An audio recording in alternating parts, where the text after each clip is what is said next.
Hey everyone. Um, sorry, it's a strange time for doing this tonight. I just wanted to make it so that people in America could be here. And as you can see, I've got no beanie. You can see my bald head. it's it's spring now. First day, second day of spring officially, and it's not cold anymore. So you'll see my bald head a little bit more often. Um, yeah. So usually when I do these live streams, I start by talking about like what I've been going through in the last week, and then I have a bit of a talk about something, and then we go on to the chat. So um, I did a stream the other day about I had a difficult week this week, um, and I spoke about a lot of stuff. So there was what happened was is I was um, I was triggered, and I um, spoke about a trauma that I went through. How you going? Hey, Oka. So yeah, I was triggered and in a situation where I was with a group of people, and I spoke about a trauma I went through, and so it created vicarious trauma response in the people there. They got very upset, and I feel bad for it. So I was, I guess, I went into the fight mode instead of fright or flight or freeze or fawn. I went to, went into the fight mode. So I reacted, and what I did was I'd heard the name of this person, and then I said what happened to me, and it really upset these people that were there.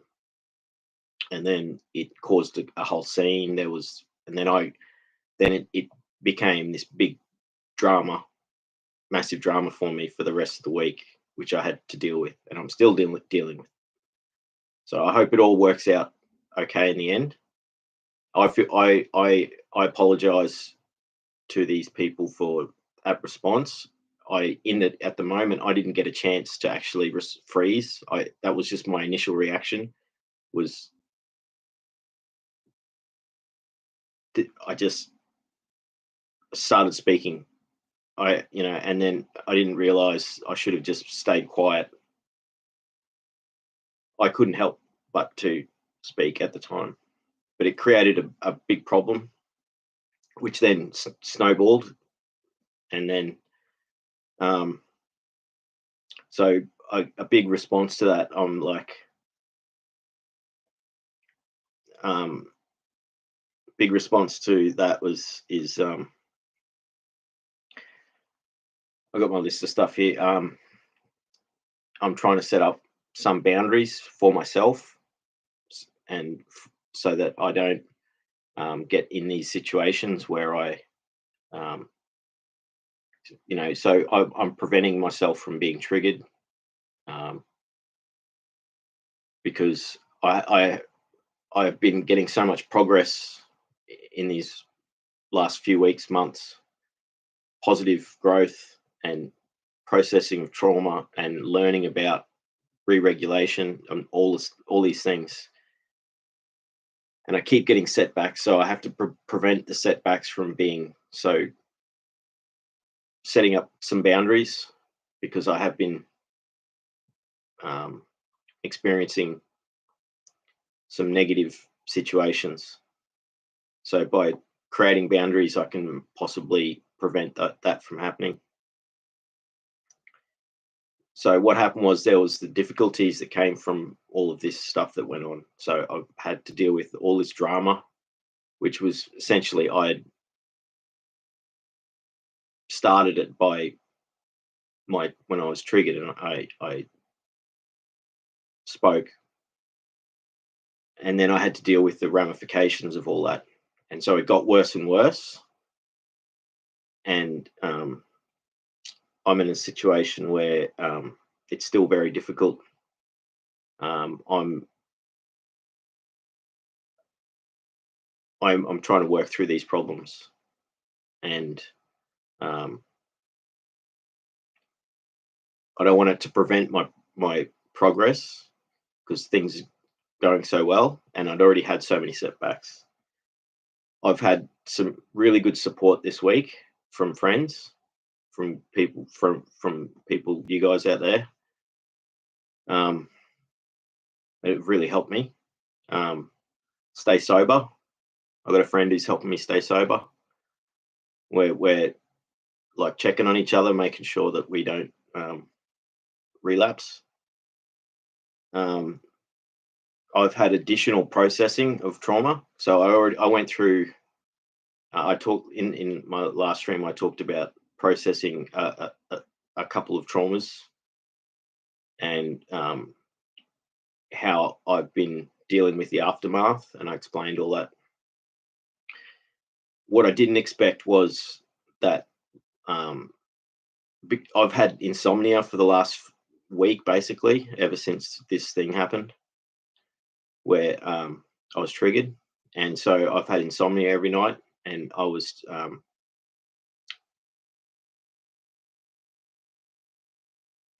I managed to have a processing of a very painful trauma that happened in my um, early 20s.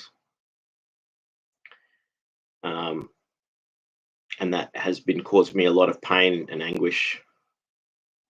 And I was able to, through talking with a friend, we spoke for um, a couple of hours, and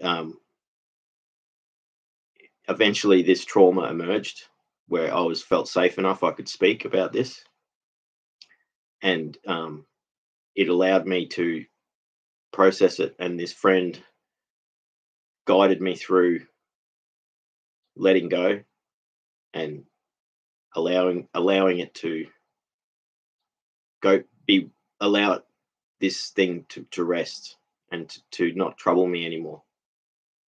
And that was very powerful. And this was only in the last day or so, and I didn't expect that to happen at all. And this is something that happened because I was up all night for the last week, and it just happened. So I I feel grateful that has something fortunate and positive has happened this week. Um, Next week, this coming week, I now have to catch up on everything that I missed out on doing in the last week. Um, I've managed to. I last week, even though I was under all this stress, I managed to keep up the study with my course, and I went from practicing the doing the practice from half an hour a day to now I'm doing it an hour a day, and I'm starting to make progress with it and getting more and more benefit from it. So that's a really good thing. Again, that's another thing that a friend of mine who's doing meditation, um, he's he's challenged. It's like we're making sure we're helping each other to stay on path. So he's doing his meditation and I'm doing my mindfulness, and so I've got it up to an hour a day now, and you actually get really worn out if you. I find at the moment is I'm getting worn out because it does use a lot of mental energy, um, but I'm also getting the positive benefits from it. Like when I've had the insomnia, I've done the relaxation mindfulness techniques practices, and they've allowed me to fall asleep even though I've been up all night. Eventually, I get to sleep by doing this.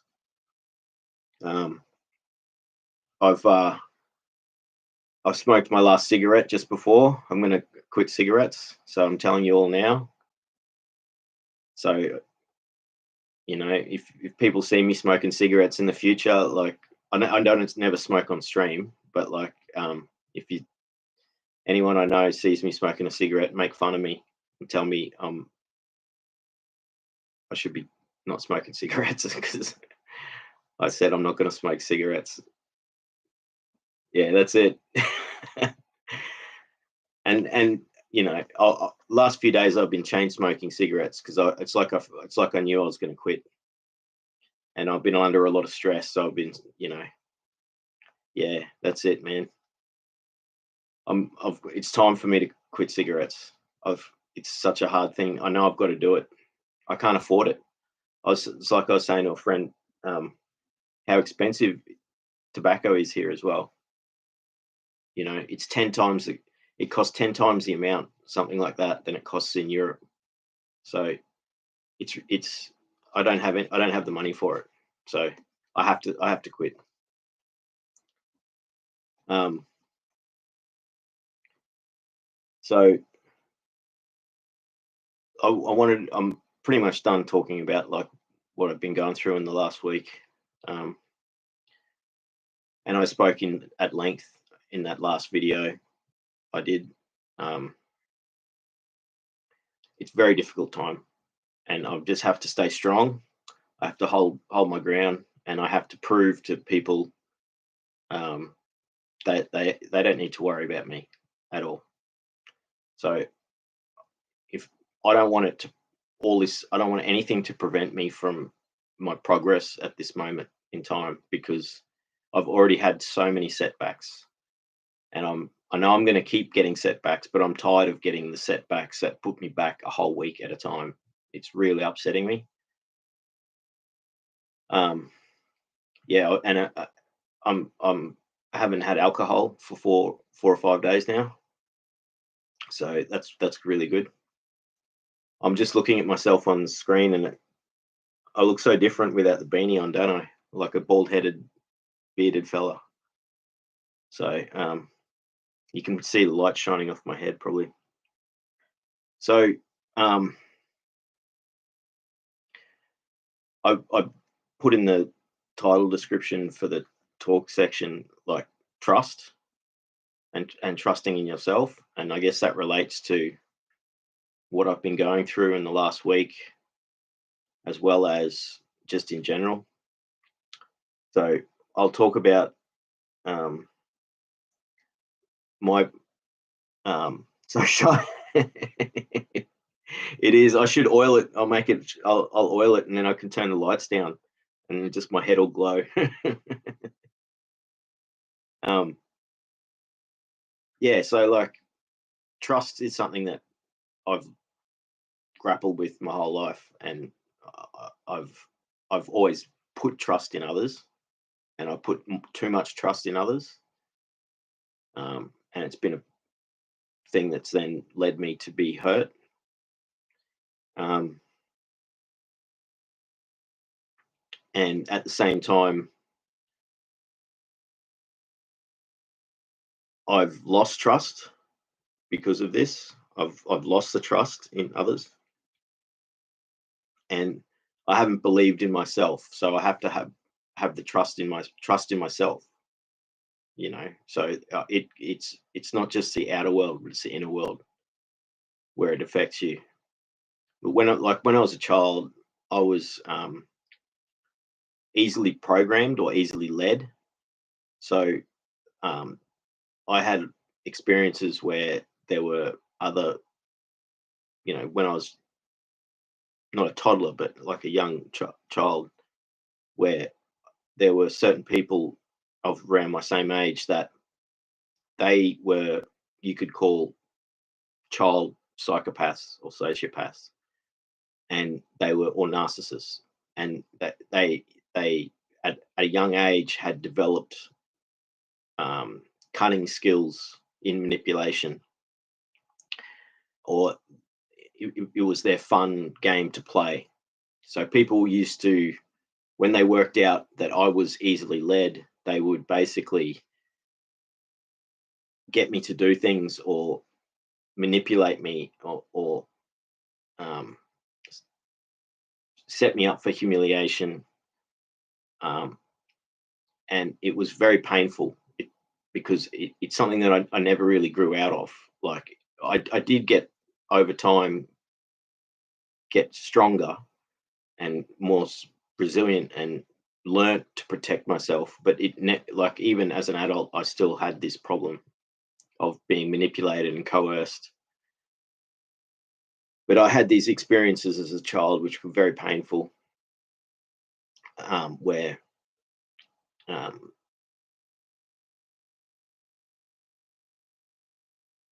they would just have fun just because I was this object that they could just control. They could just tell me do this, do that, they would lead me into trouble as well. So there were times where um, there was one particular person who was into thieving, right? So he manipulated me into going on his escapade in stealing stuff, right? And I didn't even I didn't even know what I was doing, you know. But he was getting me to do it. That's how easily I was led, you know. And I remember I confronted him. Actually had this moment where I um um I yelled at him, and I I screamed and I cried, and I told him, stop doing this, stop telling me what to do. And it was very painful. So these were so I I I lost trust in um, people from those experiences. I'm lucky that I had good friends as well that didn't take advantage of me that way. So um, as a young child, I lost trust in authority because of experiences. Um,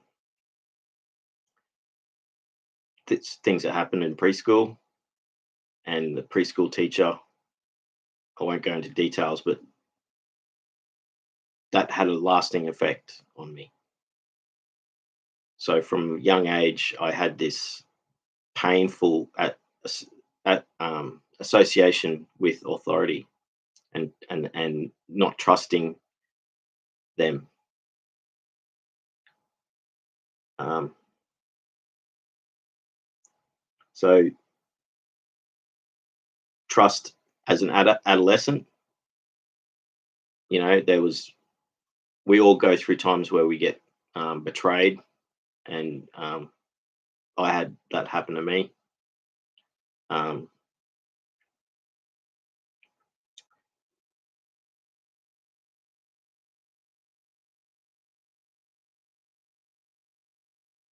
I had people put me in situations of humiliation, and some quite serious humiliation, and that led me to lose trust in people, that they could do these things to you and get off on it, or for their own delight.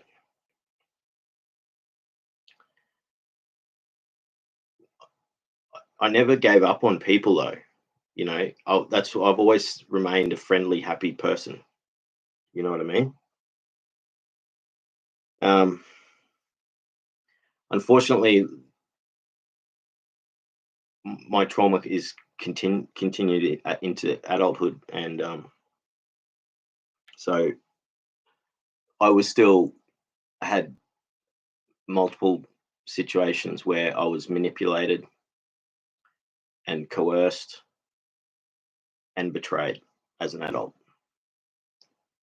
and um, that also was people close to me, work situation, and authority. So for me, trust was broken on many levels, and even though I've lost trust, I still give trust. I still put trust in things. I still put my faith into things and people. Um,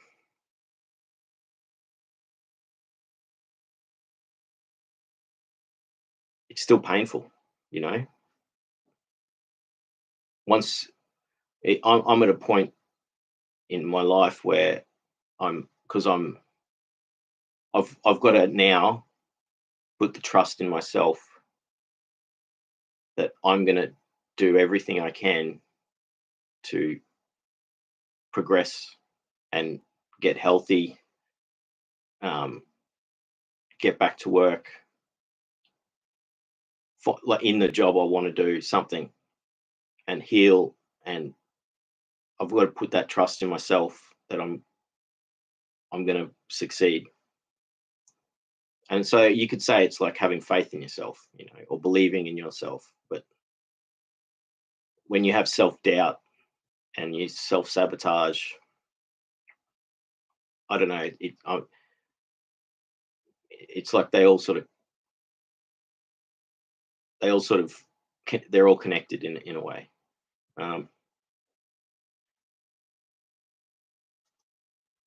but yeah, I mean that's all I really had to say about trust is that I've been betrayed and manipulated and coerced and in so many ways from a young age, and it's contributed a large portion to and my complex trauma has that associated with it. So it's a deep, painful thing for me, and it's something that I have to when I put trust into systems. Noah, how you going? Um, when I put trust into either people or systems or anything,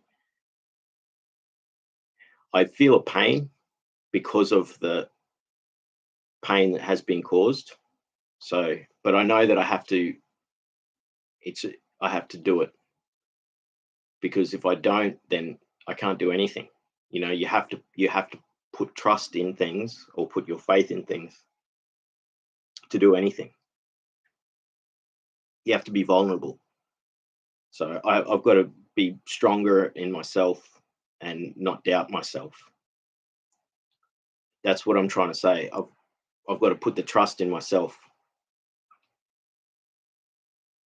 So I'll finish up in a minute and go into the chat because we got 4 people here, and I'm sure we can get a chat going. But I wrote like a poem the other day, and it's about trust. So I'll read that and then I'll go to the chat. Ask the universe now. Don't waste another minute. It is not about how. Have faith in it. When you feel lost somehow and the light is dimly lit, they fear your self-made power. Remember you are safe in the moment. You are here now and not nowhere. Safe in the tower. When you can't trust the other, remember, trust in yourself. The flickering lights are there, also dimly lit. Remember that you are strong. Time exists only when you observe it. Don't ever take being hit. So that's my poem on being strong. I don't know. I write these things to give myself courage, or if I'm going through difficult times. So,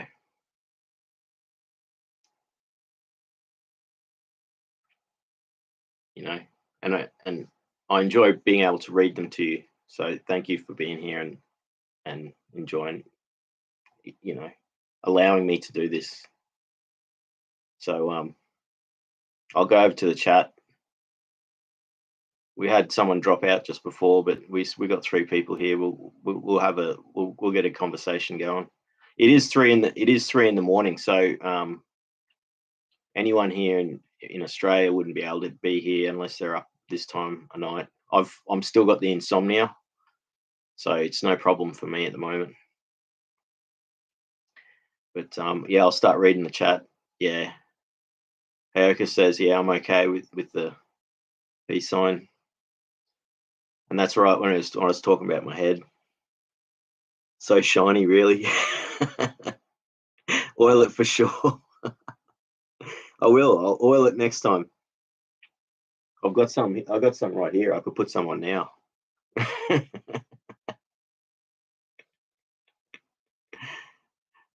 That's it.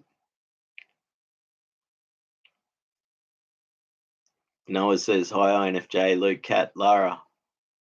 That's it. I don't know. We'll find out who's in the chat. Like I know INFJ's here and Noah's here. Sometimes we have people who just are listening, and that's fine. You don't have to all join into the chat. So, and I know Loratis Quadrado said g'day before, and also Kat was here in the pre-chat before I'd started. And because this is a strange time, like, it might not work out for many people, but I know, Noah, it's what, 11 o'clock in the morning for you or something like that. So I tried to set this up so people in America could, so it's not the middle of the night, it's the middle of the night here. For me, it's like almost 3 in the morning. So yeah, Alex is here. How you going, Alex? But it's also, yeah, it's 2:56 a.m., which is, so I started a little bit early. So anyone who was going to join, knowing that it was going to start at a set time, might join. Hayek says, hi, Noah. And then Hayek says, yeah, you create the now. That's awesome. And I saw you wrote that when I was reading my poem. So I think you were talking about that. Noah says, INFJ, so good to see you, the heart. Hayek says, yeah, good to see you too, Noah. Awesome. Thank you so much, Noah. Noah says, I need to listen to this poem over and over again. Thank you. Yeah, that's awesome. Thank you so much. That's really means a lot to me, because, when I write, especially a poem like this, there was a lot of energy in it. It's about power and being strong, and it's also about being gaslit, and also having faith in yourself. And yeah, the time is now. It's so, thank you so much. Like, it's good that it meant something to you, or means something to you. So thank you. Oiling it live, yeah. Can I could.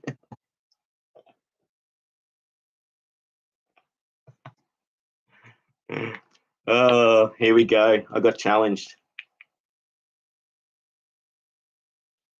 There we go.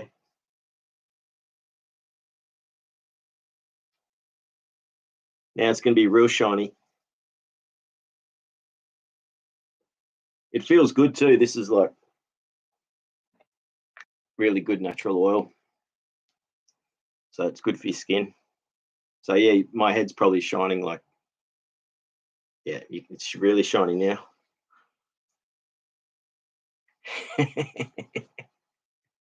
See, we have fun in these chats. It's not all about trauma and like stuff,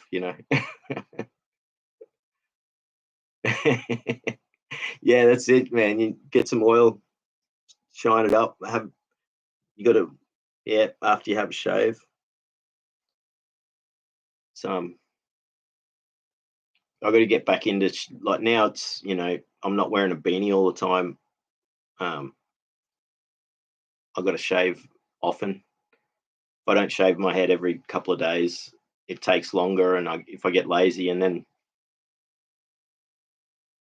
like it's funny when you're bald. I started going bald when I was like 18, 19 years old. And I think it was stress related. Like, it's also genetics, but I think it was stress related. And people used to call me Krusty the Clown because I look like Krusty the Clown with the hair, like, and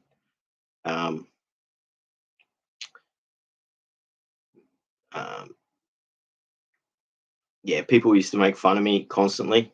And then as I was balding, and then eventually I got to the point, it wasn't, eventually I just started shaving my head, and then no one made fun of me then.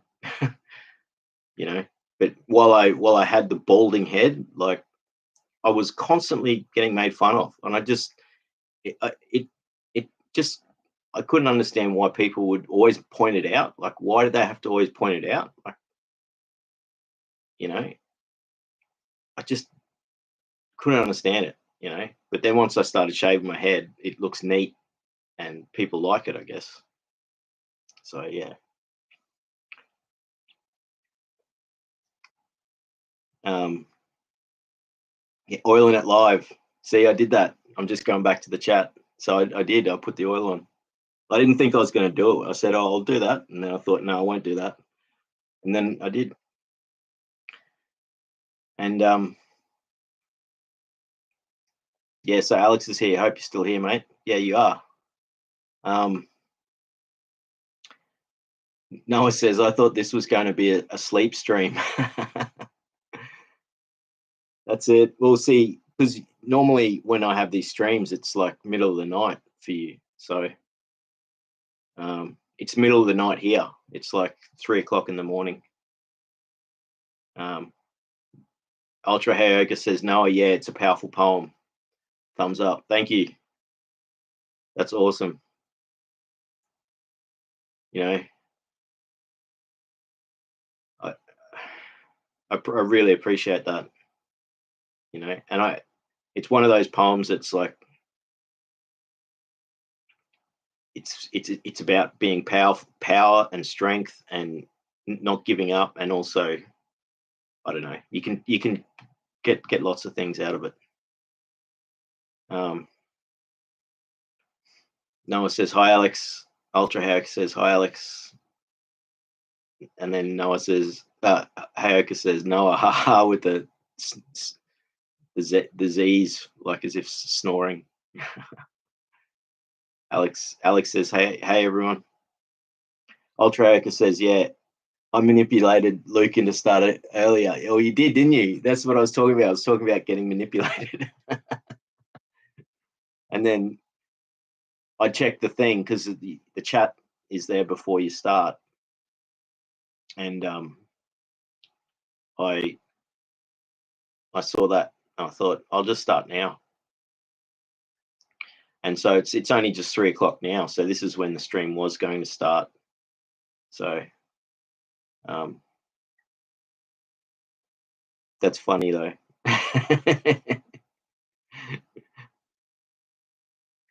That's it, yeah. And then I'm catching up with the chat here. Noah says, "IFJ, you woke him up." That's it. I was actually lying down a little while ago doing my mindfulness practice. I've been doing that with the dark room, with my eyes closed. And I wasn't sleeping, but I was lying down. And yeah, it's good. I'm finally getting it. It's finally starting to happen for me after like weeks of trying and not getting any results. So Noah says, "Yeah, NFJ, you woke him up because you were making a sandwich." Yeah, that's it.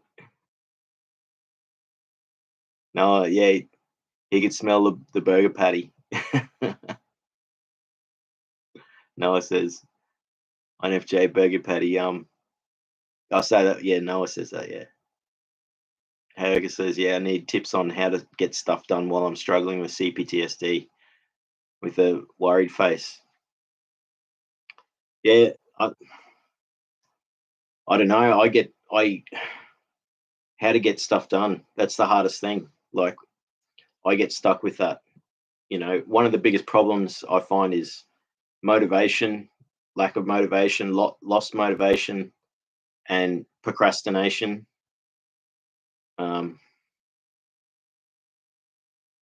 You know, I find you do get inspiration and all that, and that's what I used to get from smoking and things like that. Used to give me that extra bit of inspiration, but then you know you can still get that without the need for that. And how to get stuff done is, you know, writing the lists that, and we've talked about that, and you're doing that. You're writing lists, making lists of things to do that you want to do for the day, so that you actually see it and you're writing it down, and you know you can use your phone for the lists, but I like having a bit of paper as well. I like writing things down on paper. But when you're struggling with it, it's impossible. Like everything becomes impossible. So it's like, what do you do? You know, like when you are struggling, I guess the best thing, if you work out what state you're in, and then try and re-regulate, maybe you can speed up the process and then get back to being in a positive state. But yeah, like things that work for me is writing lists, and then on those lists, like, you put aspirations, like something you want to do, but then you put the things you need to do, like washing your clothes or doing the dishes, doing the garden work, whatever sort of stuff you have to do. Put that stuff in your list for the day, but also put in stuff that you want to do. So, like, write a poem or do some, like, you make YouTube videos, Hayaka. So, like, and you do research for yours. You know, you study topics. So you could write down, study this, learn more about this, and then, so yeah, like you put me onto you said, oh, you should learn about the Grey Rock method, and so I did that tonight. I did that. So I learned some new stuff today. But yeah, you know, for instance, that could be a thing. So I wrote that down, and then, because it was written down, I had time, and then I typed it in and looked, and I watched a few videos, and I learned something from it. But that's not necessarily getting stuff done. Like, your thing is, how do you get stuff done when you're struggling? That's the most difficult thing. But yeah, writing lists and having a variation on the list, so that you've got self-care stuff in there as well, things that can give you joy or relaxation, entertainment, as well as things you need to do. Because, you know, for me, sometimes I'll be struggling, but I'll put clothes in the washing machine, and then when they're done, I'll hang them out. And then by the time I've done that, I've started a bit of momentum, and then, you know, and then maybe I'll get all this other stuff done. Other times I'll lose the whole day because I'll be sort of stuck and frozen. Noah says, me too. Ultra Hacker says, yeah, Noah. Ultra Hacker says, Noah, carnivore diet. Yeah, that's interesting, because you were saying that carnivore diet does it really changes your, you get energy from it, and it changes your whole body. So like I'm vegetarian, but what I find is when I cut dairy out of my diet, and I'm eating healthy stuff, it's probably a similar thing. Like I feel like my body's feels good, and I get extra energy. Um, Noah says, "Luke, you look so cute without your beard." Thank you. I'm blushing. On my cheek, look at my cheeks. I'm smiling. I've got a shiny head too now. I've put oil on it.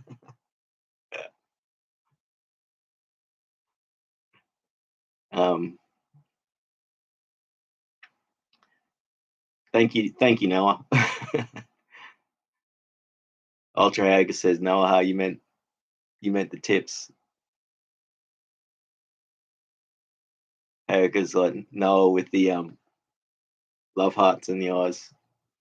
Hager says, yeah, would you guys agree when I say CPTS struggles equal those with ADHD? That's a good question.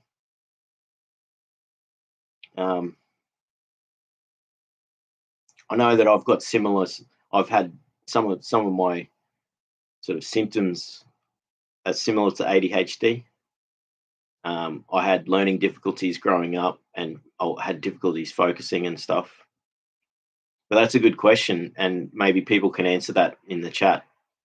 So Hayoka asks, would you agree when I say CPTSD struggles equal those with ADHD? And I think they probably would, to a large extent. So if anyone can answer that, that'd be great. Johan's here. How you going, Johan? How you going? Johan says hi all. See, we got two people from America here. That's why I did this stream at this time of night, so that people from America could be here. And it's still good for Europe, except Australia, it's in the middle of the night. But that's okay because I've got insomnia at the moment. Ultra Hacker says maybe I should add some things to my to-do lists which are actually not annoying. Yeah, that's a good thing. Make it varied. That's what works for me. So like you break up your list into like, if it's all chores, then it's no fun. Put some fun things in there and things that you may not get to do, like go for a walk, things that you think you might find enjoyable. And even if you don't do it, don't worry about it. Like I often will put stuff in, listen to music. I might not get around to listening to music, but it's on the list. So I always put in stuff that I always put in additional extra stuff. So that's a good one. Ultra Hayoka says, hi, Johan. Johan says, I hope you're all doing okay. Yeah, I'm doing awesome. I've been smiling, and I got to do my talk at the beginning of the thing. Like I started a bit early. So if anyone wants to hear what I was saying at the beginning, just watch the replay and just watch the first 20 minutes. I read a poem, and I've got some awesome feedback from the poem, and that makes me feel really good. So thank you for that. I really appreciate that. So I'm doing awesome, and I hope everyone else is doing awesome. Noah says, I agree, ADHD here too. So yeah, so that's it. So maybe there's a crossover with ADHD and people with CPTSD as well. But the struggles are they certainly are difficult, and people that I know that have got ADHD struggle with things. For some people, the medication helps.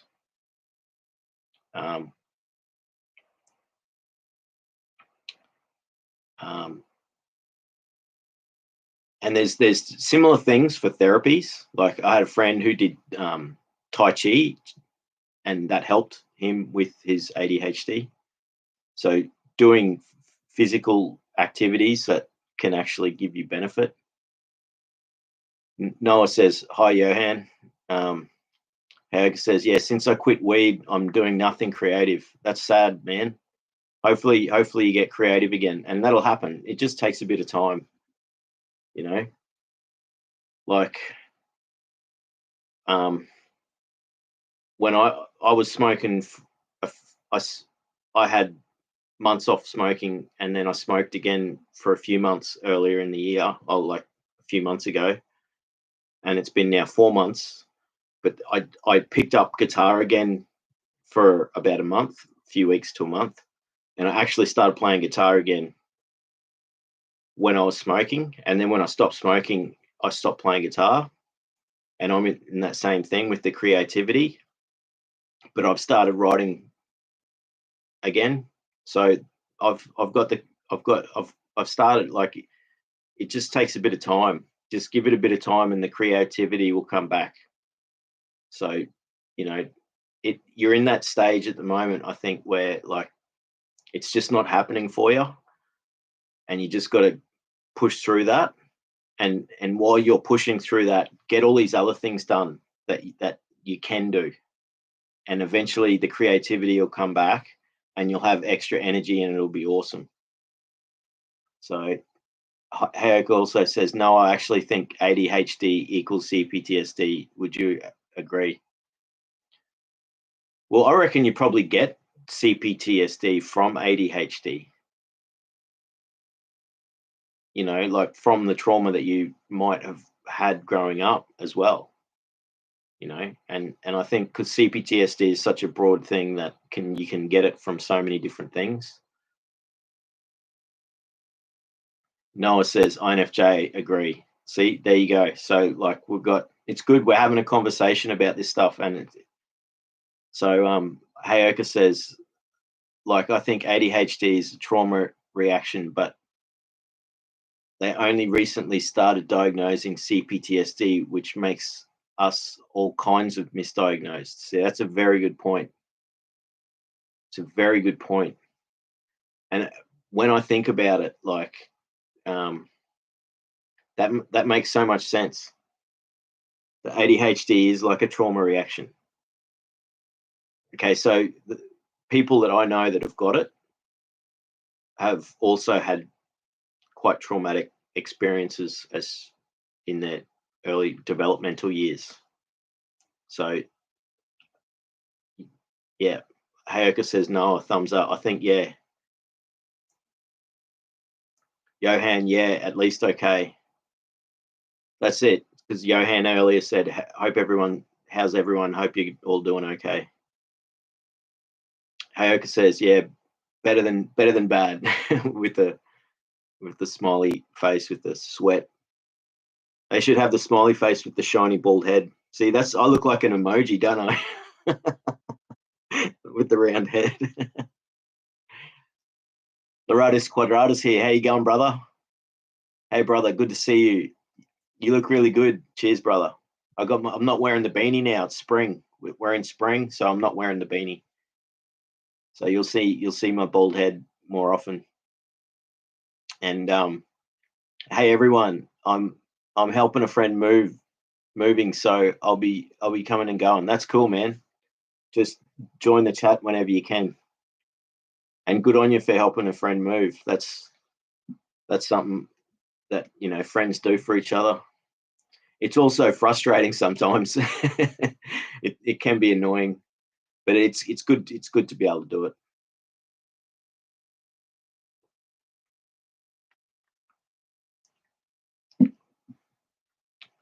Yeah, moving can either be easy and you know, not too much trouble.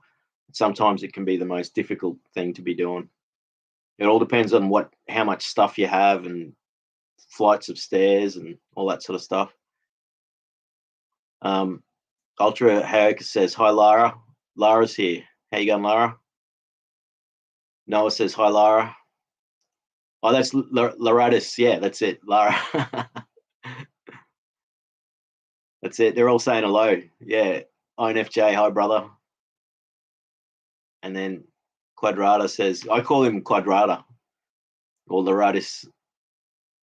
It's a cool name, Laratus Quadrata. It means the square root of in Italian. So, and that's his icon too. It's like the mathematical symbol. So Quadrata says, hi, Noah. Johan says, I have a list of small things, sometimes projects I'd like to do at some point. That's a good thing to do. You have like a list it's not necessarily a daily list. It's like you do it when you can get around to it. It might not be today, tomorrow, the next day, but it's just aspirational stuff.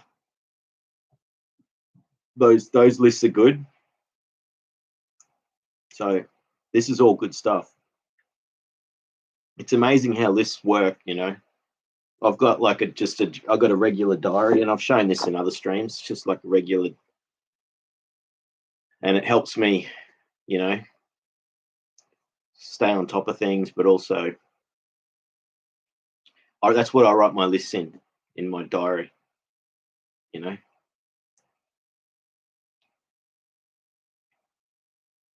Noah says, Johan, thumbs up. Yeah, that's it.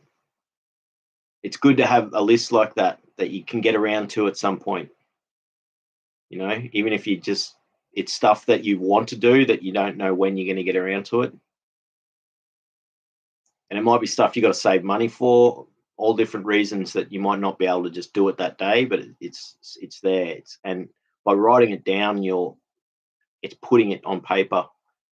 You can use your phone or computers and things, but I find paper is something about writing it down on paper. Loratus Quadrata says, yeah, love to hear you're all doing good, brother. 100%. That's awesome. Hayoka says, yeah, so I'm thinking to add stuff like 10 minutes research to my to-do list besides all that paperwork. That's a great idea. Like break it up, give yourself, and they're good distractions. When I was doing that mindfulness course, like the teacher said, you know, the brain can only work for 40 to 45 minutes or something like that, and then it needs a rest. So like you know, if you're doing something like paperwork and you're stressing you out, like the 10 minutes research could be your rest. So you do something for like 40 minutes, and then the rest of the hour you can be doing some studying something. And even though you're still using your brain, it's a rest from the other thing. Hayoka says, I need to wait for my dopamine to fill up again. Yeah, that's it. It does take time for your dopamine receptors to heal. So like when they get worn out, you know, but they do heal. I haven't actually done research into like what foods can help with that, you know, but I'm sure there's stuff for that, you know, to heal your dopamine, but it does it naturally. So if you're eating healthy enough, it'll just do it. Noah says, yeah, you'll get creative again, INFJ. You just continue to be the most stylish. Ultra Hayoka says, Noah, yeah. with the starry eyes emoji. Noah says, I don't think my doctor knows CPTSD. Yeah, most doctors don't. I don't think it's really known enough. There's not enough. There needs to be more research, more, and I think like what you're talking about, what you're all talking about with that, how there's the ADHD crossover, and other developmental things, and like early childhood personality traits, or not disorders. I don't like using the word disorders, you know, even though disorder is in part of CPTSD, you know. Um, I think they just don't understand it. There's not enough people. It's not enough awareness, and think that's going to change over time. It'll become more common, and I think it's just because the world's becoming smarter and more aware with the internet's helping people learn about things, and with health and psychology and education, things take like 10, 20, 30 years to get implemented. I was watching some interviews by the dude, I forget his name, that wrote Body Keeps the Score. Bessel,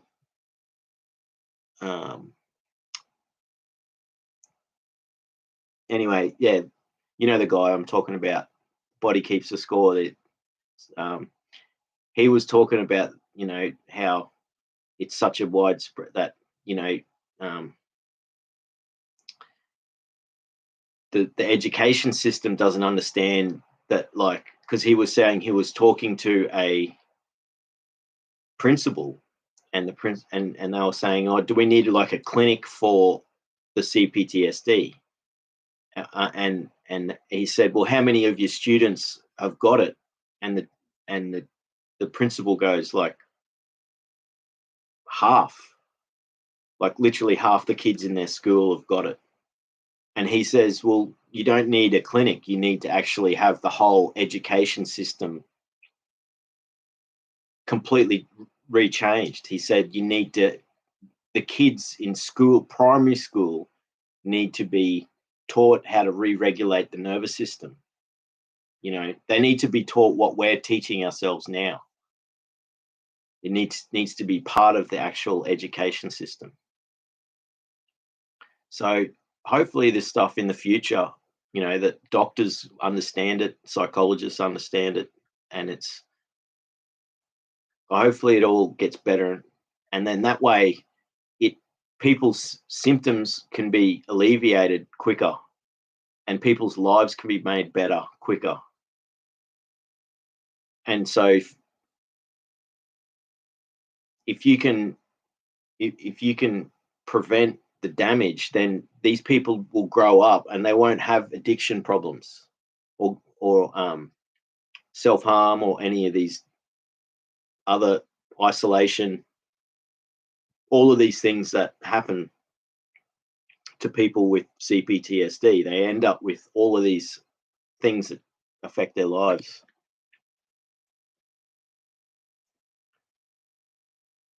Johan says, forget you guys have the seasons opposite to ours down there. Yeah, that's it, mate. So we're just going into spring. So it's getting warmer now, and you're going into fall, it's starting to get colder. So yeah, that's it, mate. So for me, I don't need the beanie anymore. Like that's for me. I know it's winter when I have to wear a beanie to get to sleep. That's my if the winter starts when I have to wear a beanie to sleep.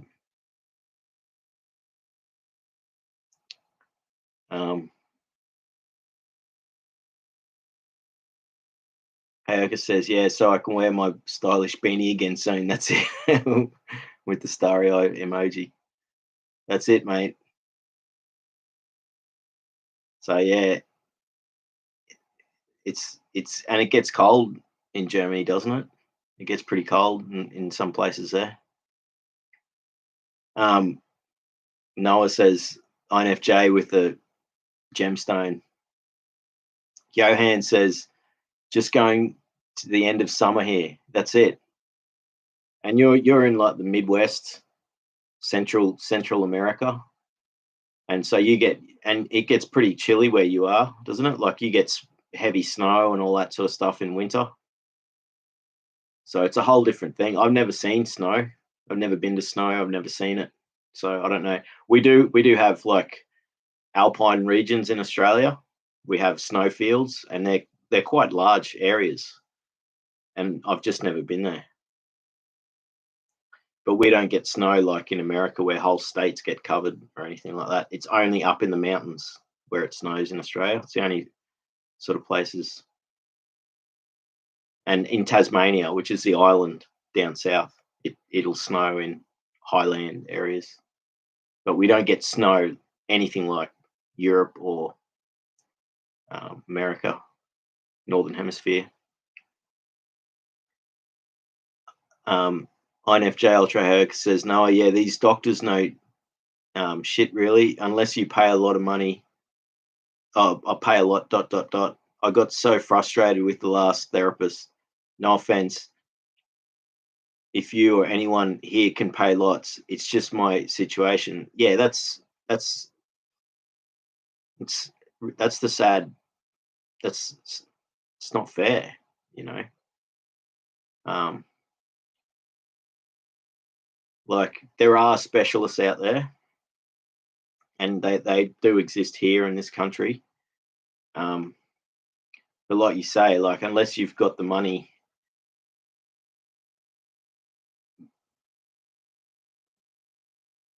it's not widespread enough. Like there's only people that specialize in it. So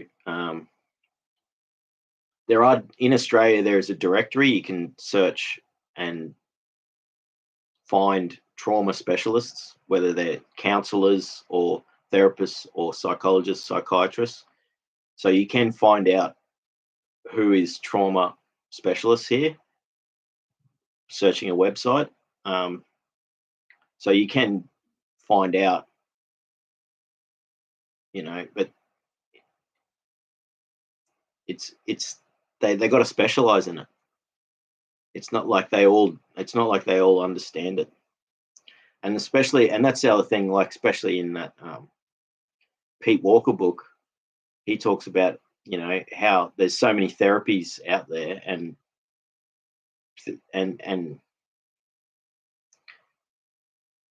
they try different. There's if you're gonna go through the therapy side of trying out ways of processing trauma, different specialists will do different things. So, you know, like you got somatic therapy and CBT therapy and all that stuff, and the EMDR therapy, and they don't all work. They don't all work for everyone. So some people, one thing will work really well for them, and then the next thing won't work at all. So like you could be throwing all this money at a therapy and get no benefit from it. That's why I'm trying to do it. I'm learning mindfulness, and that was like almost $500 for the course. And what I'll get from that will be priceless. It'll pay for itself, you know, and I've got to do it myself though. So, and I can't afford psychotherapy sessions. We get 10 visits to the psychologist in Australia that are subsidized per year. And then after that, it's, you know, $250. So to get extensive, you know, to really do it, you need a lot of money. And then you have the problem too of private health insurance not covering CPTSD necessarily. So there's all these hurdles that you have to go through because any sort of extensive therapy is going to cost a lot of money if it's involving professionals. Like you might get really good results from it, but you can't just go a few times and then get benefits from it. It's like I said in the last stream I did, my last psychologist appointment, I processed two traumas in that 1 hour session, and tears were flowing. I would just let it all out, you know. I told everything that went on and how upset I was and how angry I was, and I I really let it out, and it was basically like a psychotherapy type session where I was just letting all the emotion out, and really, while I was while I was telling while I was telling the story, or there was two traumas. So there was I was going through the events and I was crying, I was actively commenting on it. I was saying how angry I was for this and how upset this hurt me and the damage that it caused me. And so I was acknowledging all, like, I wasn't just like going through what happened. I was actually, and so it actually did work for me in a way. So, but again, like, I can't afford to go do that. I'd need thousands of dollars to go through all my traumas that way. So I'm trying to actually go through processing myself, doing it, processing however I can. So I said earlier at the start of the stream, when I was talking about my last week, I said how I had insomnia, and I was um, chatting to a friend through private chat, and um, it just happened that I was able to process a trauma that had happened in my early adulthood, and it was such a release of 20, so it was when I was 22, 23. So now, so I'm 46 now, so it was half of my life has been taken up with this really painful, that it's always been there, and I've sort of finally let this thing, I've let it go. So I'm so grateful to my friend who I was having this private chat with, and it just happened to be that I had insomnia, and I was awake and they were awake, and we were able to have this conversation, and there was trust. And so that's again what tonight what I was talking about tonight was about trust. I have trust with this person, and so that enabled that to actually happen. And I knew that I wasn't, when you share trauma with people, there's always the vicarious trauma response. And that happened again recently with another friend, where I said something, and I feel bad about it because it triggered them. So I know to be careful now when I say things, that even though, like, and not to trigger people. And so um, I apologize for that, and I did. So, and I've learned from that, so it's not going to happen again. So, but I going back to what I was saying is I got to process trauma that has been for half of my life troubling me, very painful, and it's now, I'll still have the memory of it, but I've let it go now. And I think it's, so you can process traumas through so many different ways. It's coming to terms with it, and so with the mindfulness stuff I'm learning, there's mindfulness practices where you um, go through traumas or something that's troubling you or painful experiences, and you can go through the process of processing it, and that's the practice.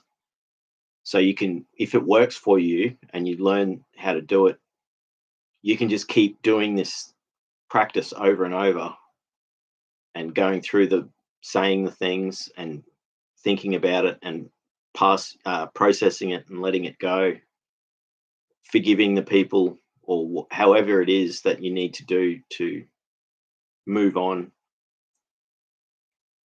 and it doesn't cost you anything if you learn how to do it. So I don't know, there's so many different ways. I'm probably a bit behind the chat here because I've been chatting for so long. So I'll catch up on the chat. Quadrata says, yeah, Quadrata, I like it. He choose this name because it's kind of represent me. I like to get to the point of things, and people find me annoying. That's classic, man. Yeah, it's cool. I like it too, Quadrata.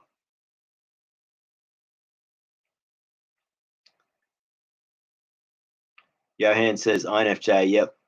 It can be really frustrating wishing you the best. Yeah, that's it. It's inspiration will return to you, it'll just take time. I had that big problem with motivation and procrastination earlier in the year, and I've still got it now.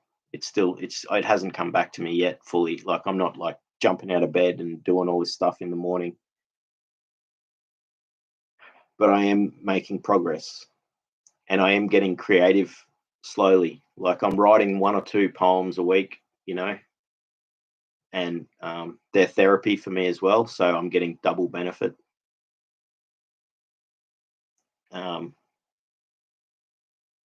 Hayoka says, Johan, thanks for your acknowledgement. Hayoka says, Lara or Laradis, I find it pretty interesting, to be honest. Laradis Quadrata says, yes, sleeping is very important. I've struggled a lot in the last 2 years with my sleep, and depression has worsened. Yeah, that's it, man. So not getting enough sleep's a big thing. Or, even if you have insomnia and then you still get sleep, you're missing out on the day, and if you got to work, then you're missing out on sleep. I survived on 3-4 hours a night sleep for many years, and it didn't bother me, but eventually it wore me out, and I need like 5-6 hours at least. But more than that's meant to be better for you, from what I understand. So I hope your sleep problems get better, just like I hope mine do. Hey, it's very interesting book. That's it, man. I don't know if you're talking about Body Keeps the Score or CPTSD, Surviving and Thriving. But they're both. I haven't read Body Keeps the Score yet, but I'm going to.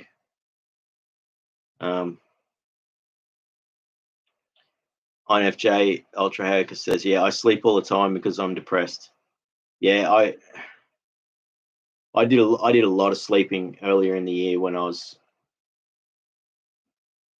going through that really difficult stage, and I was like bedridden. A lot of sleep. I felt like, if I could just sleep it through it, and that could be the best thing. It could be part of your healing. If you can do it.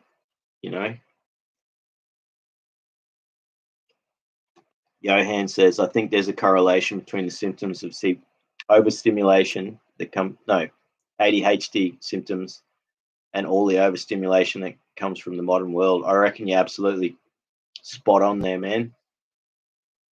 Overstimulation from like all their computers and the television. Like, I remember when I was growing up, just the television was simple. The TV shows were simple, and then everything just increased, and then computers became full on, and then now it's internet and smartphones and social media, and so everything's just becoming more and more.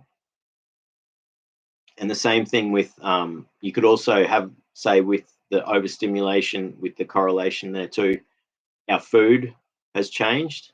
So it's gone from being whole foods, people that used to eat more like Whole Foods and became more processed and more chemicals and more sugar, and so you combine those two things, and you know, it used to be the news was only on like once a day at 6 o'clock at night, sort of thing. Now it's 24/7 news, you know. So yeah, we do live in a different time. It's like things are still like people are still like there's things have changed, but things haven't changed. Like, but it's definitely become more now. We do live in a much more concentrated, saturated world, and I think that that's why there is. I reckon you're spot on. There's the correlation that modern world, the busyness of it all. Laratus Quadratus says INFJ. Well, everyone struggles in their own way with the sad face. That's it, man. I think I think depression is something that we all sort of suffer with all of these things. Like it's you might not have it all the time, but you'll be going through it at certain stages.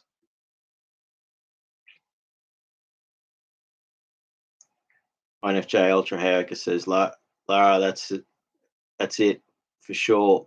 No comparison, completion, no competition. Sorry. Hayoka says, yeah, Johan, absolutely. Yeah, that's it. Where it's overstimulated world we live in. Loratus Quadrata says, INFJ, not at all. I'm sorry for you. I feel for you. Yeah, that's a nice comment, man. Yeah, we all care for each other in this chat, man. It's good. Like that's something I really appreciate, that everyone's friendly and we all care for each other, and we can share our experiences, and it's really good. Johan says, yeah, damn, it gets cold here, huh? Yeah, that's it. That's going back to when I was saying, yeah, where you live. I'm just catching up on the chat now. Yeah, that's it. Yeah, it gets super cold there. Ultra Hayoka says, Johan, the stress in society caused 75% of people to be hypervigilant, which is also responsible for physical symptoms.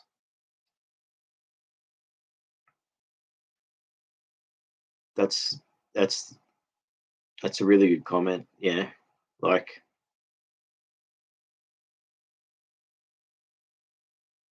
that.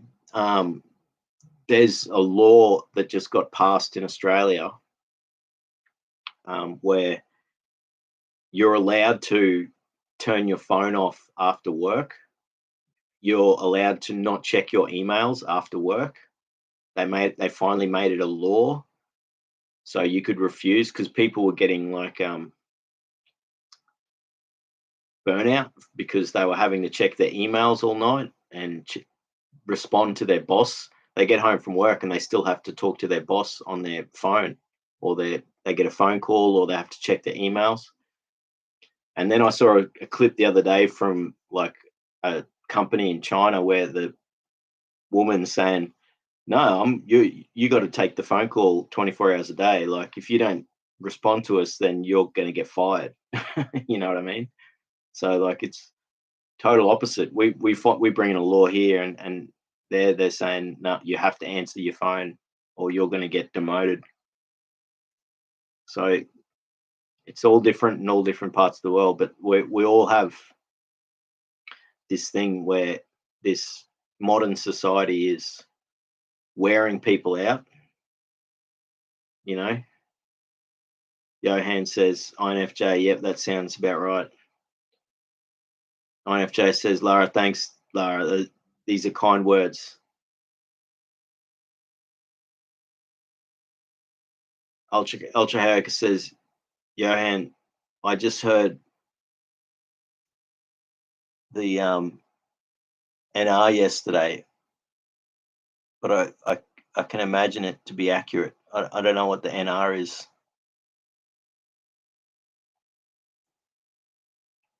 but we'll find out. Hacker says, Johan. Alex says, self-therapy is possible. Some modalities, that's it. And that's what I'm learning about, trying to do some stuff on my own, some stuff through a psychologist, and some stuff through learning through doing courses. So I don't have the money for full-on therapy, like, somatic therapy or EMDR or any of that stuff.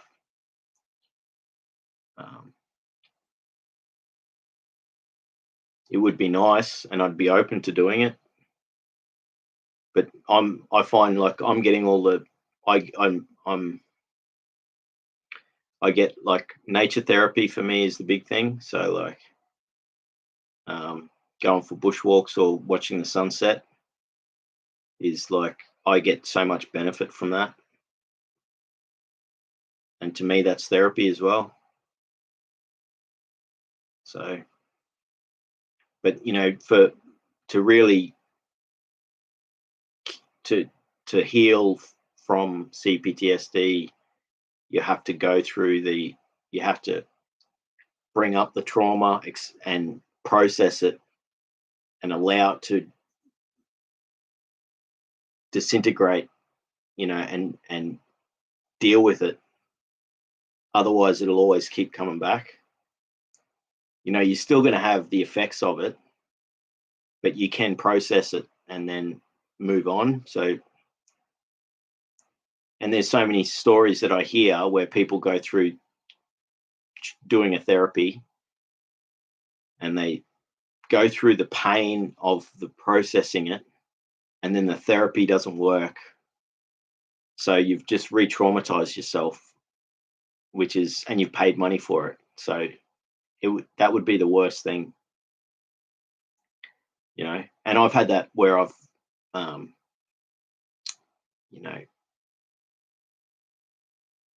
year and a half ago, I got re-traumatized going to therapy sessions with a psychologist because I just ended up re-traumatized, and I ended up going downhill, like I ended up worse off because I wasn't processing the traumas. It was just going through them one by one, and it was just getting worse for me. And so at the end of it, I ended up leaving the not going back to the psychologist. There was nothing wrong with him. He was okay, but there was nothing getting done. I was essentially becoming more and more traumatized going there. And the other downside was I had to go into the middle of the city, and I had this thing where I just didn't want to go to the city. And so every time I'd go see the psychologist, I was already agitated when I went in there because I had to go right to the center of the city to actually do it. So, there's so many, it's got to be, things have got to be, even though the psychologist was fine, it wasn't him so much, it was the combination of, it's like I re-traumatized myself because I just was going through too much stuff and wasn't processing any of it. And then at the end of it, I was just like not in a good way. So that's one negative experience I had.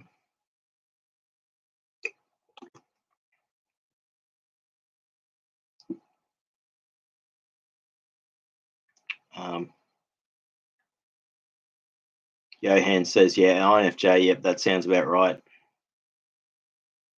Oh no, I think did I read that one? Yes, I did.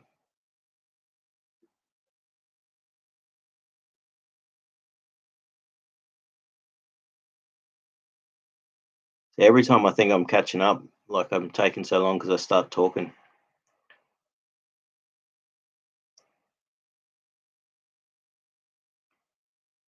Where am I?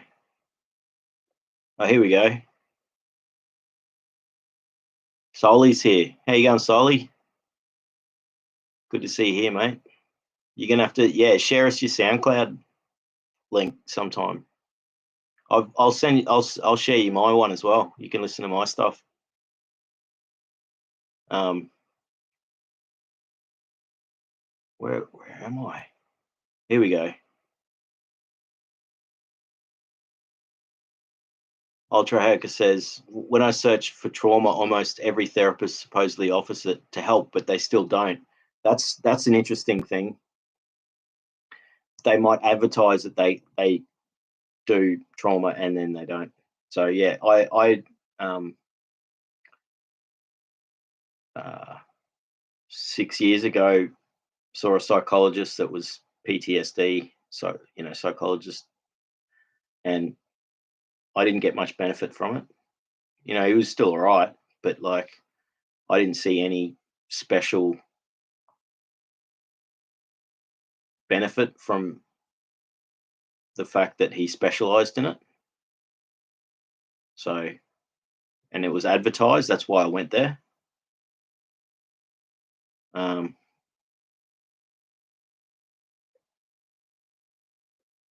I'll catch up on the chat. So, Hayek says, Alex, yes, we have to help ourselves and each other. That's it. That's what's so great about these chats is like that's what we're doing here. Loratus Quadrata said, I stopped therapy because I have no more money. That's it, brother. That's the saddest thing, isn't it? That's the biggest barrier is that you can get help, but you got to have money or like some insurance that will pay for it. Because the thing about therapy is like, at the moment, I see my psychologist every 6 weeks, and that's enough at the moment. But at the start of the year, I went every 2 weeks until my 10 visits ran out, and that was good because I was going every 2 weeks, and I wasn't really going through the trauma stuff. I was basically going through everything I'd gone through in the last year and a half. Like it was more like dealing with my life day to day stuff. But I think for therapy, it needs to be extensive. Otherwise, if you can't really process or unpack the things and deal with it, and because we've got so much to go through. It's not like it's like, oh, I've got one or two problems in my life. It's like, no, there's a whole lot there. So you need to, and then that means it's going to cost a lot of money. So I feel for you there, brother. And I know it. Ayaka says, yeah, Laradis, that really sucks. It shouldn't be the reason to stop therapy. It shouldn't be the reason. Laradis Quadratus says, Alex, I agree. Johan says, man, I'm actually half your age. Is that you saying that to me? I'm 46.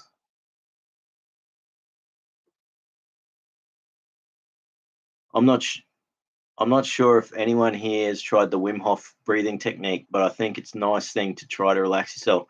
I haven't tried the breathing technique, or any of the, like, I know I've still got to go do that jump in the, I promised you I was going to go do cold water therapy and jump in the reservoir in the lake. I haven't done it yet. I'm sorry, man. I know I promised you I was going to do it. I haven't done it yet. And the water's probably getting warm now. So like I'll have to do it soon while the water's still cold. But I'll look into I'll write that down to look into the Wim Hof breathing, because I've watched videos of the thing. You know, he's got this breathing technique that he does.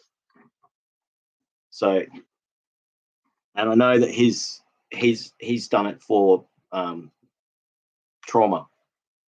For him, because you know he had gone through major trauma. So.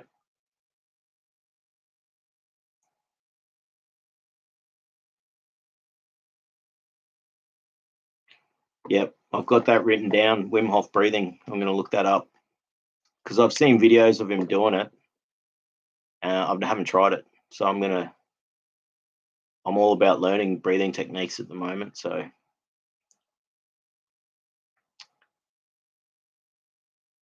Soli, yeah, that's it. Soli's here. Hi, everyone. Johan says hello. Hayoka says, Johan, oh yeah, I actually did that daily for about 3 years ago. You look so refreshed after doing it. Yeah, so that's good. So Hayoka's done the Wim Hof, and he says it's good. So I'm going to try it. Hayoka says, hi, Soli. Johan says, INFJ, it feels quite good, ! Yeah, so Johan, you must do it yourself. So I'm going to try it. This sounds like it's worth doing, the Wim Hof breathing. Soli says, yes, Johan, I've tried it, and it's a very powerful technique. I once experienced an emotional catharsis doing it, and my anxiety symptoms literally disappeared for about 20 minutes. That's awesome. This is really good. I'm definitely going to try this. I'm going to be looking up how to do this tomorrow. We've got everyone in the chat's basically tried this technique, and and I've seen the videos of the stuff, and I know he does the cold water therapy stuff as well. But I know that the breathing thing is the big part of it. So Hayoka says, Johan, yeah, I'm still doing the cold showers. That's it. What I'm doing is I'm adding cold water I'm start off with the hot water and then I go to cold water. So I'm getting myself used to it. I'm not having like straight cold showers yet. But yeah, that'll eventually happen. But I have a problem with cold water. So I know that it's good for you. So I've got to try it. Johan says, Soli, thumbs up. Loratus Quadrata says, hi, Soli. Quadrata says, yeah, Body Keeps the Score. That's it. That's the book you were talking about. Yeah. I've got to read it. That's on my list to read. Johan says, INFJ, nice. I think it's such a great thing, especially if you can get access to a sauna somewhere like a gym to use with it. Yeah, I got to use the sauna and then jump in a cold pool about a month ago, and that was really good. So sauna and then in the pool 3 times, or I think 3 or 4 times, and just felt so good afterwards.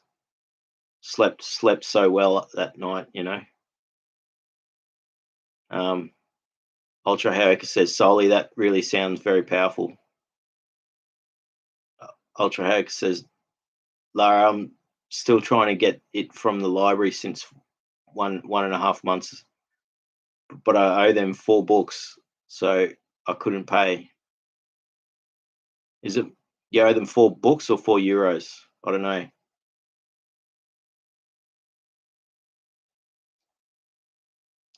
But yeah, maybe I should do that. Just get it out from the library rather than trying to buy it, because that's why I haven't bought it, because I don't have the money at the moment. But I'm sure I'll be able to just join. I should just I'm gonna write that down. Sign up with the library.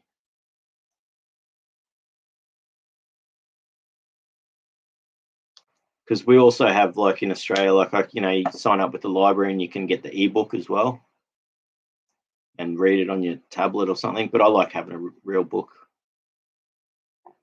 But I'll be happy to read the ebook. Johan says, yeah, the decline of the quality of food, its whole own animal. It's the whole own animal.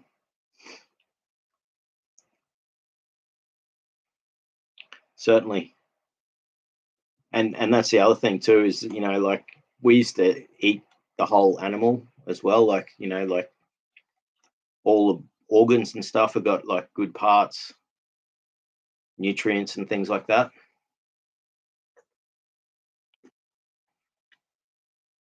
Hayoka says, Johan, it sure is, but I got sauna phobia. With the smiley face with the sweat.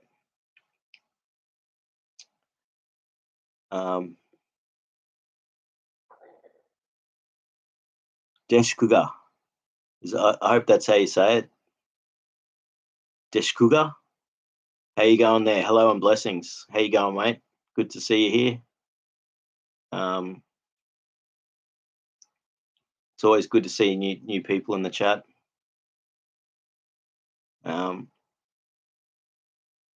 Loratis says, INFJ, well, you will have to have a lot to read. That's it. If you got 4 books lying around that you got to take back. Lara, I got to finish Pete Walker's book first anyways. I haven't read Pete Walker's book. I'm just listening to the audio book. It's on YouTube. You can search for it. There's an audio book on YouTube and you can listen to it. I've like gone through it 3 times now. INFJ, that's an interesting phobia to have. But that's what Johan says. But I can see how they can be uncomfortable. Yeah. Like, first time I did a sauna, I felt sick. Felt like I was going to throw up too. And then I got used to it. The Radius Quadrata says, Deshkuga. Hey, with the hands. Aoka says, hi, Deshkuga. Deshkuga says, yes, corporate poisons, corporate culture is bringing me down. Love my work, but not the politics, culture, and environment, toxic competitiveness. I think you said it right there. It's like the whole thing about modern society is it's not just one thing. It's all these different aspects to it all. And like they all eat away at you and break you down. It's all the things that are making us sick, like physically and mentally. And they,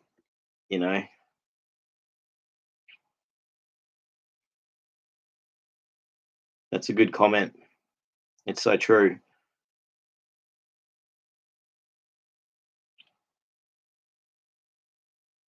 Quadrata says that's a really good law. I think that's because I'm only just catching up with the chat. You might be like when I was talking about you can't, like in Australia, you're not allowed to, you don't have to answer your mobile phone or your emails after work. I'm sure, like, if you have an agreement with your work, that you will still have to do it. Like if they pay you more, but they'll have to pay you more, but as a law that they can't force you to do it. So that's really good. Hayoka says, Johan, haha, yeah, but besides the phobia, I probably couldn't stand the heat and rather stay in the ice bath. See, I could do the cold water after a sauna, but I couldn't do like an ice bath straight up. I can't do it. Maybe I need to break that and learn how to do it, but it's just when the water's too cold. Ultra Hacker says, Deshkaga, toxicity in all aspects of life. It can be overwhelming at times. Absolutely. Deshkaga, yes, says yes. CBT, do-it-yourself therapy with hobbies. That's a really good thing. That's exactly it, mate. That's how you do it. And that's like and with hobbies, that's the other thing, your self-care stuff, like keeping yourself active, like doing stuff and and then Johan, that's it. It says nature is just the best. It is. Nature therapy is just being in nature. It's scientifically proven, just going for a walk in nature is, or sitting under a tree, it's so good for you.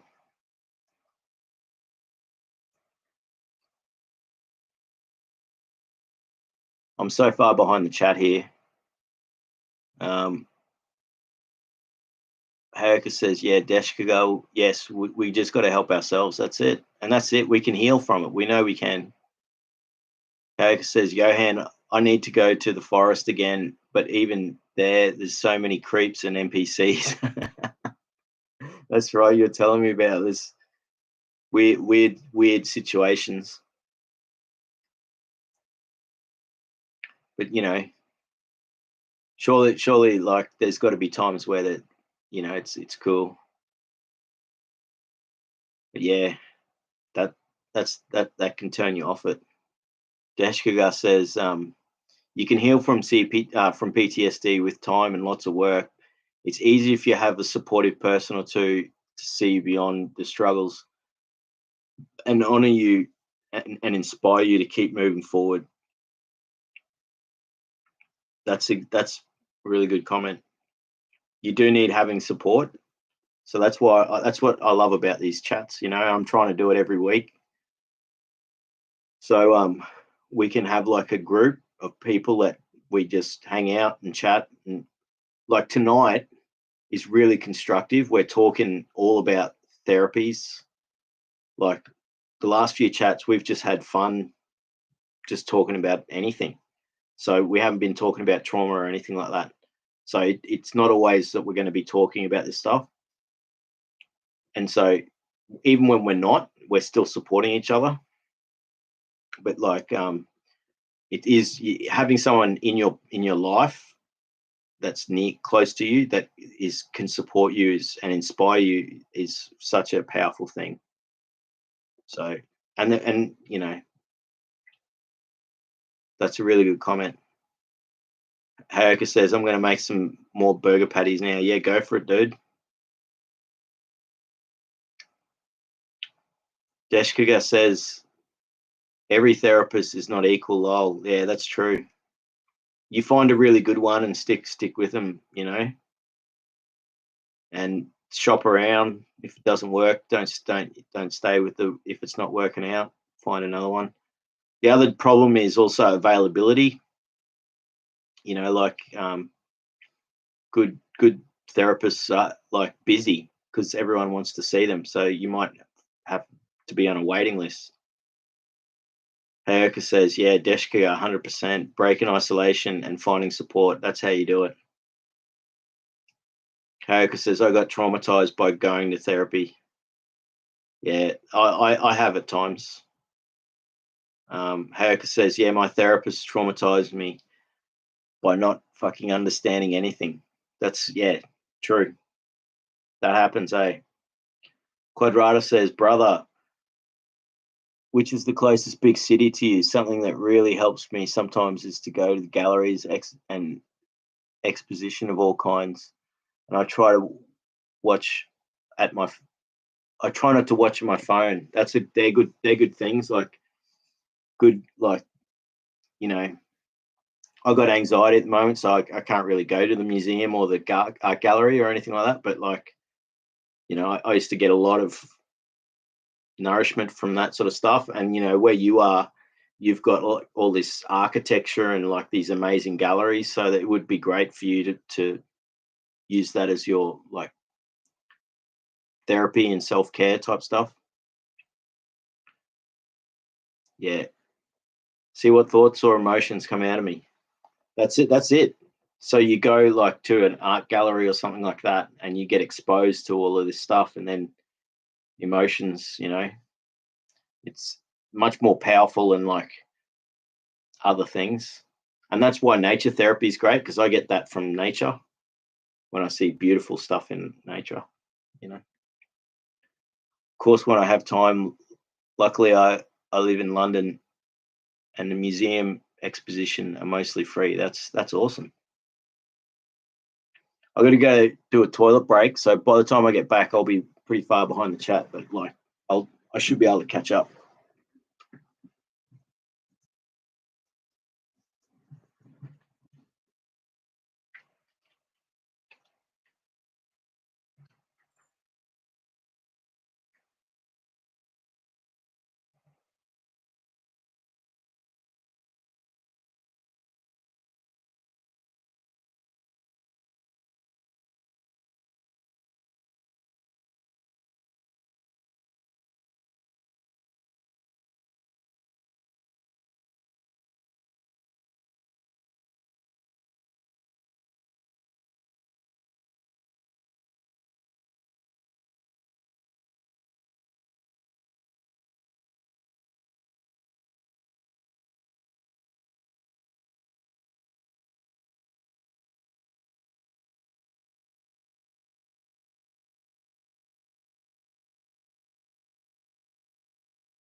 So yeah, I live in Brisbane.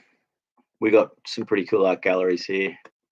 I thought you were in Italy, Quadrata, but you're in London.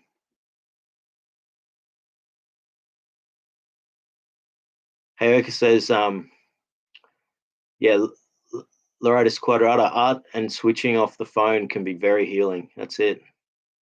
They're good points, eh? Deshkuga says, I've learned my daily job environment important to feel safe and respected doesn't usually equate with typical corporate environments, but it makes a big difference to have less competitive and more enlightened people. That's absolutely it, man. If you can, like, if your work can be like it could be stressful work or whatever, but if you're getting respect and like you know, and you're with good people, that can be like a really good thing. Like, and you can forget about all these other. You don't get triggered all the time, and you can sort of get past. It gives you something to live for. Having a good job is really important, and it's such a difficult thing. It's like you say, so many environments are toxic. So Herc says, Deshka, I'm scared of any work environment and only want to work alone. Yeah, I'm similar. Like that's why I worked for myself for a long time.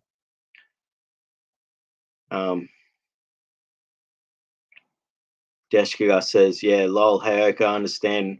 Well, my social skills have grown. It's exhausting. I studied the environment because plants and animals are calming to me, but I work for a corporate to pay my bills so hard with CPTSD. That's all. Well, it's awesome that you studied like environmental science or something like that, but botany or something to do with that. But then you're not working in that field. Um,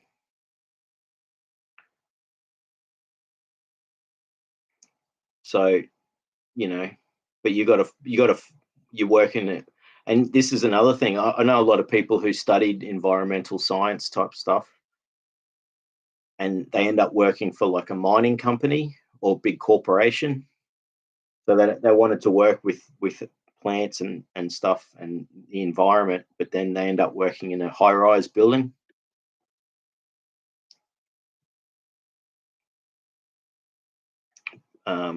Loratus Quadrata says, brother, the Wim Hof technique help as well to prepare yourself for the cold water exposing. So yeah, maybe that's what I need to do. Good point. I'll study the Wim Hof technique, and then I'll tackle the cold water stuff after that.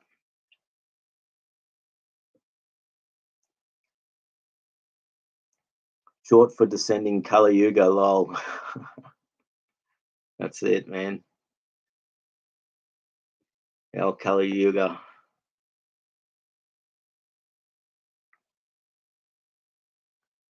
I used to be ANG. Not new, lol. That's it. So that's it. I think all of us here are very like we're that's I think we're something to do with like trauma makes you sort of learn about lots of things. So you become inspired to learn about lots of things. So there is upsides to it, and that's what people say.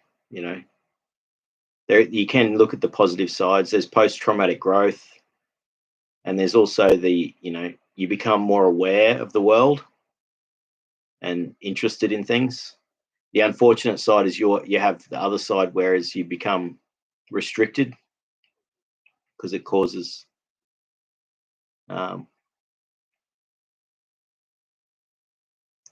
you have all the problems that come along with it.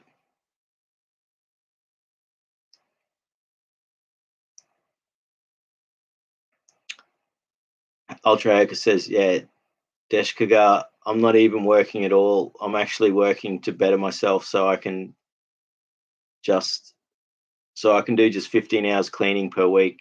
I don't have many bills, but it's still tough to get through the month. Yeah, man. That must be must be tough for you, brother. Just, but you're doing the work, like you're working on yourself to get to that point, and you've got a plan, you've got a goal, or you've got goals to work, and you're looking at just doing certain work so that you can, like you say, 15 hours a week cleaning could be just enough for you to live the life that you want to live. So that it's good having those aspirations. Hayoka says Deshkaga, yeah, Kali Yuga, big heart. Hayoka says, where's Kat with the squid? Yeah, Kat was in the chat at the beginning, but because it's now 4:22 in the morning and she's a mother, she couldn't be up here. She couldn't be awake. You know what I mean? It's like Sunday night in Australia, and it's like Monday tomorrow. So Kat said hello at the very beginning, but she couldn't be here for this. So I'm guessing that's why, because it's like 4:22. It's 4:22 a.m. in the morning. So big hello to Kat, because she was here in the beginning chat, and she said hello to everyone. She might watch the replay. Well, hopefully she does, and she'll get to see us saying hello. It was good to see, and I think this time slot works sometimes, because it is like 4:22 in the morning in Australia here, so I won't be doing it at this time very often, but I will do it. Okay, like maybe once a month. But if I do the normal time slots that I normally do, then so next time Kat will be in the chat probably. Alex says, yeah, there's a free copy of Body Keeps the Score online. Google free PDF. Awesome. PDF of the book, you can find it. I'm writing that down. Yeah.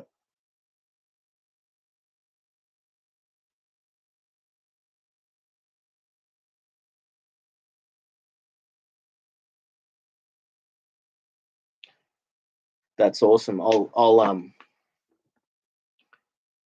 That's good to know. Hayoka says Deshkaga, shouldn't Kali Yuga be over already? Nah, I think we're only just going into it.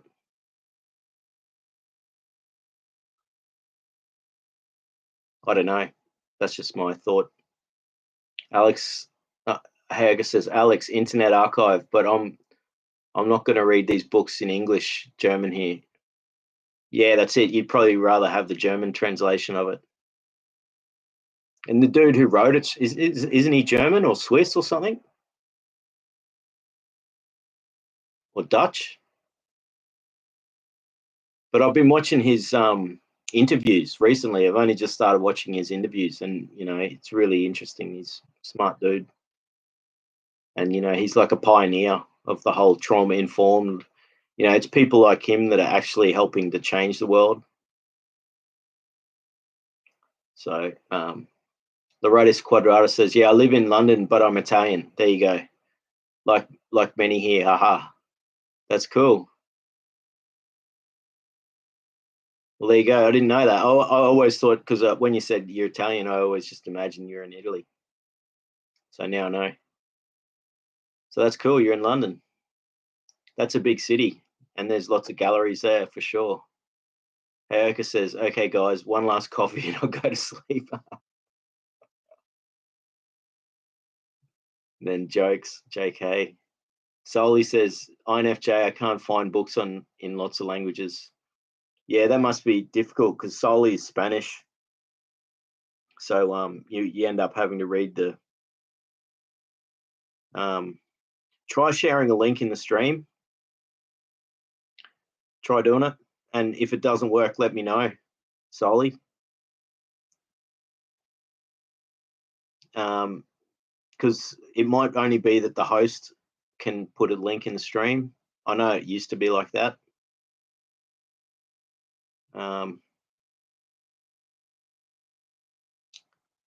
But try putting a link in there and see if it works. And if it doesn't work, take out the, I don't know, the www bit at the beginning and the HTTP and stuff, and I don't know. Just see if it works first, and if it doesn't, we'll work out how to do it. Hayoka says, yeah, solely on the Internet Archive, ? Yeah, that's it. Only Luke can share them. So I can share links. That's it. Hayoka says that. So, yeah, that's unfortunate.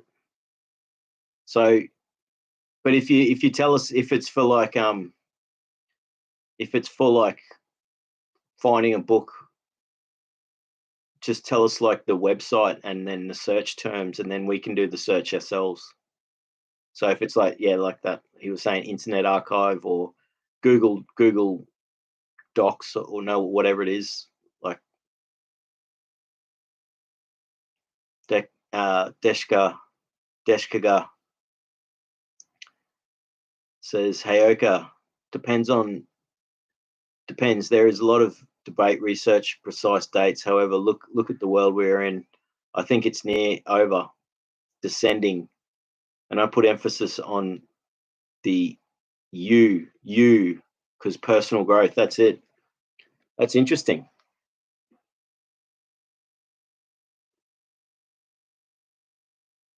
So yes, people say we're going into a golden age and stuff like that. I don't know. There's certainly, with the internet and with people, like a lot of it, if there's enough people who are working on transformation of themselves and personal growth, that will have an effect on the world. So I think that I'm trying to be optimistic for the future.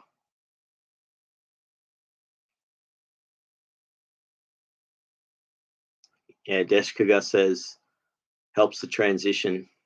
Soli says INFJ, it's a big library, but it can be accessed with VPN and other browsers. Blah blah blah. Z library. So okay, Z library.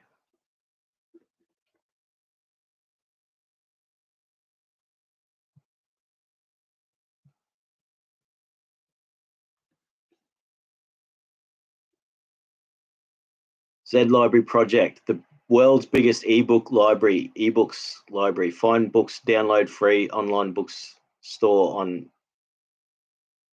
Z Library Project.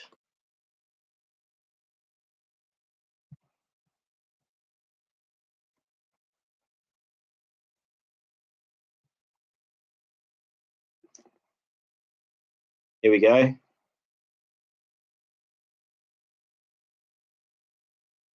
I found it. I've just done the search and it's got heaps of them. So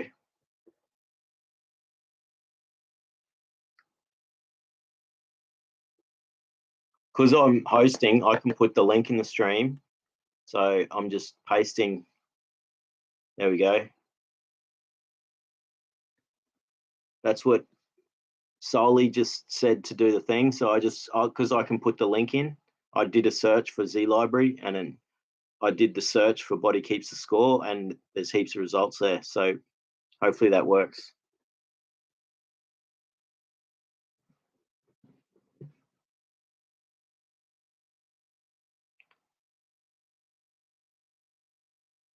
All right. Loratus Quadrata says, brother, unfortunately I have to go. Big hug. I'm so happy for your transformation despite everything. I see you grow and thank you for your help, brother. Thank you, man. You're a legend. Yeah, big hug to everyone. The hearts. Yeah, man. Thank you for being here tonight. It's awesome. We've had a great chat and it's been really, really positive, productive stuff. Real serious, awesome. It's been really good tonight.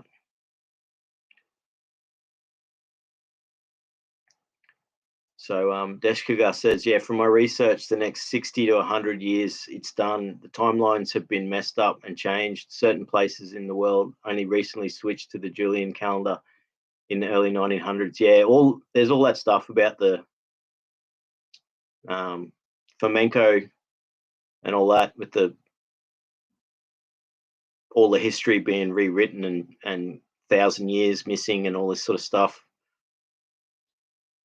It's all interesting to think about all that stuff.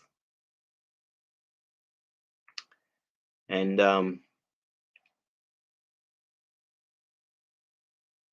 there's all those things about like stories being rewritten and it's the same story, but it was 1,000 years later. And I don't know. And there's also the changing of the calendar. There's so many things that affect actual timelines. And that's a big thing, like with history, like they say this was then, but how do we even know when that was? Because the calendars changed and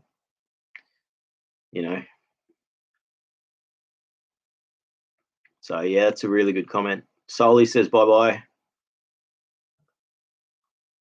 Larotis Quadrata says near London, I can't really afford it. Yeah, so that's it.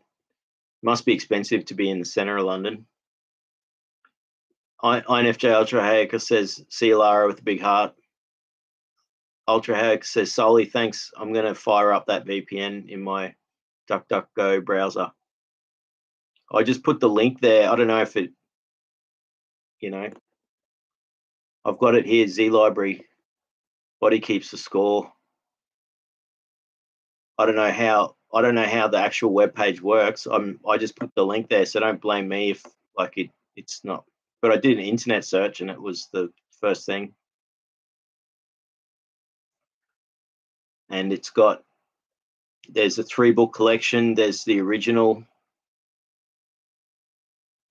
It's 4:33 a.m. That's my alarm going off.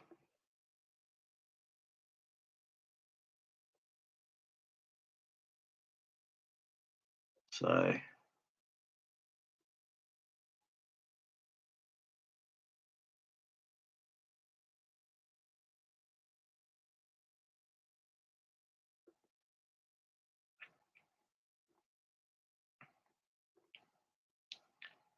there you go, Swedish. So there's a Swedish version, English version.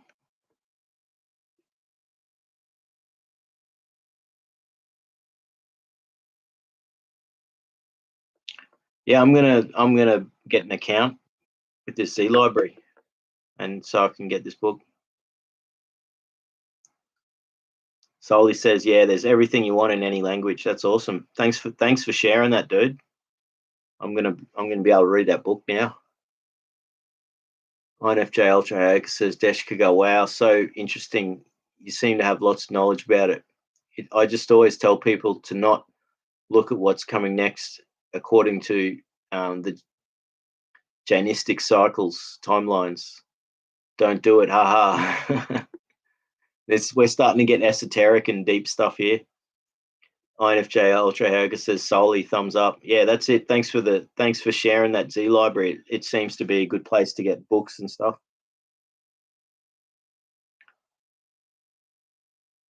Hayoka says, yeah, Jainism, Stone Age equals Golden Age. Haha. No, guys, really, I have no idea. Like, yeah, Jainism's like, I haven't done much research into it. It's one of the most ancient religions, and it's all about escaping the matrix and not reincarnating. And in India, it's still like 20% of the population are Jainists or something. I could look that up and find out right now. But they still exist as they're a minority religion, but it's still big. It's still big. So it's amazing. Dash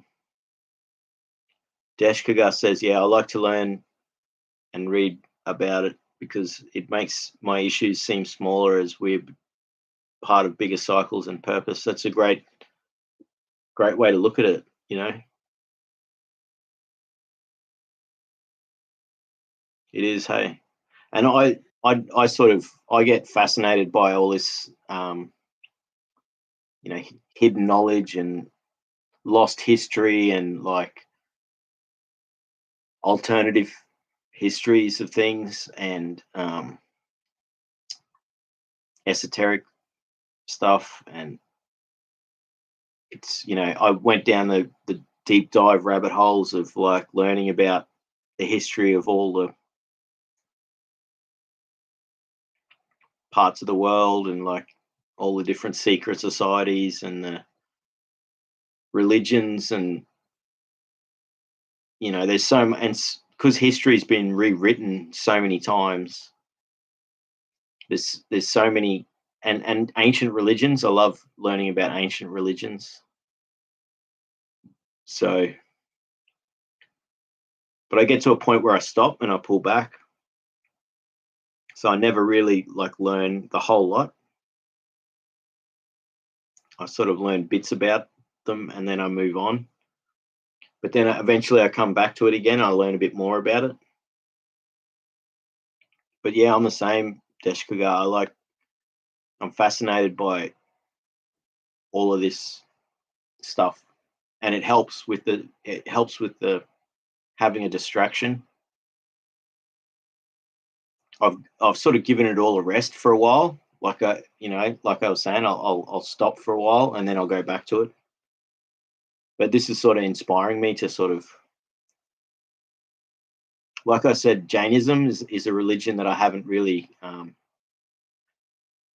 learned much about yet. So that will be one, probably the next that I really learn about.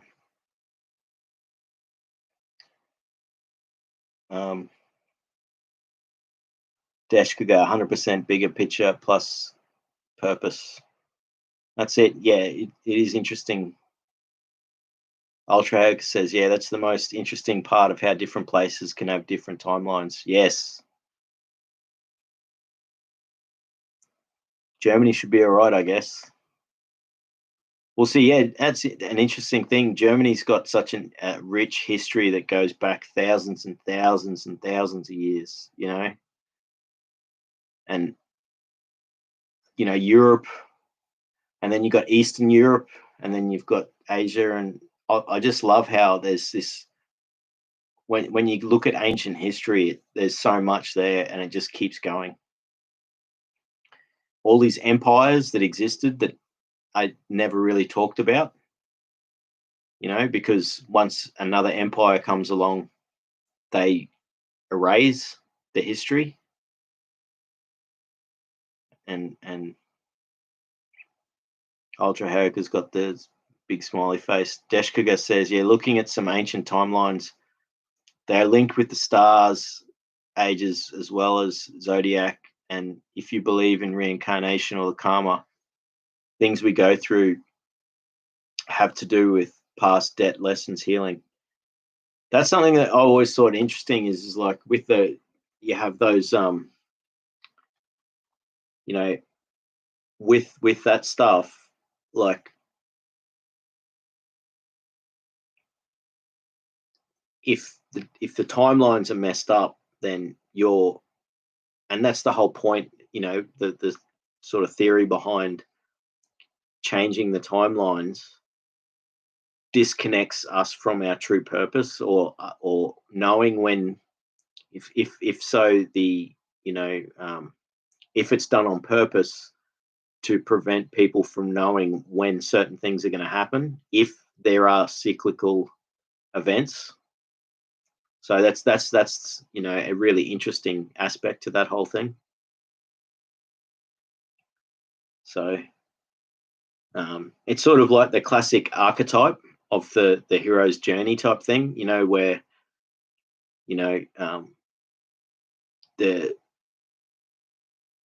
origin is denied of the knowledge. There's amnesia, so the person doesn't know their true destiny because they don't know because something's been taken away or messed around with.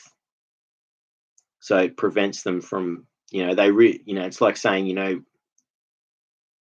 the true having knowledge of where you're either the origin or where you are in relation to if there is as these cyclical timelines that are associated. And I get right into like solar science and plasma cosmology and catastrophism, and so there are cyclical disasters that happen, micronovas from the sun that destroy half the planet, and and the ice ages and things like that, and asteroids.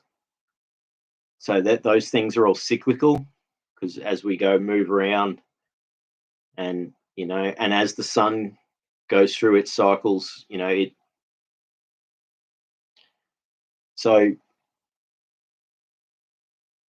with those things, like knowing when things are going to happen is a very important thing. So it would be kept secret, sort of like strategic type thing. It's fascinating. I find that stuff fascinating. And we live in this modern era where we got satellites and we can study the sun, so when the sun's going through its phases, we can see it in real time. And then we know that there's going to be a geostorm. So everyone goes outside to watch the auroras and stuff. They know they know when it's going to happen before it happens.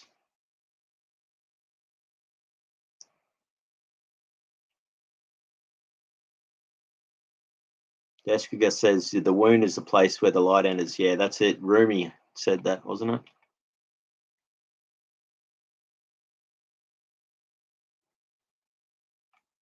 Deshkuga says Rudolf Steiner is one author that talks about the soul's journey through the zodiac, but I prefer looking at Eastern beliefs to understand it better. True. I went through a big phase, I haven't read Steiner, but I've went through a big phase listening to the audio lectures of people reading his lectures, and fascinating stuff. And it gave me the stuff that he was interested in um, and his theories on things gave me like ideas to what I would then go and research. So Steiner was like a bit of a legend, as a bit of an esoteric sort of, people, he's out there with all his theories and things, but he's spot on with so much stuff. And, at the end of the day, he was just theorizing with a lot of stuff as well. But he did so much research into so much stuff. So he's like a pioneer, like Blavatsky, on more so, I'd say, um, as far as bringing the esoteric or the ancient stuff into the modern age and exposing people to it. And then now we've got the internet, and people are archiving all this stuff, and the information's getting. So yeah, but yeah, I spent a lot of time listening to the Steiner lectures and books, like audio versions.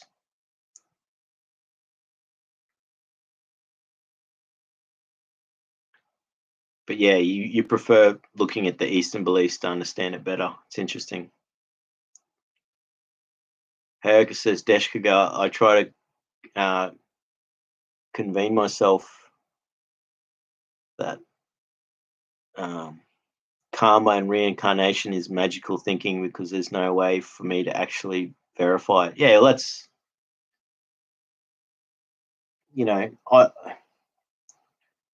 I'm open to it, and I don't have any particular strict belief on. I'm sort of agnostic. I believe in a higher intelligence in the universe, but I'm not going to go into any sort of detail about it. I think it's sort of I have my own personal belief, and I do believe, that I believe that, the whole concept of reincarnation is something that's very logical. If you look at the fact, if you look at the way that, if you think that, I think it's like, we are spiritual, um, spiritual, spiritual beings in a physical manifestation. So, like, that the spirit doesn't die.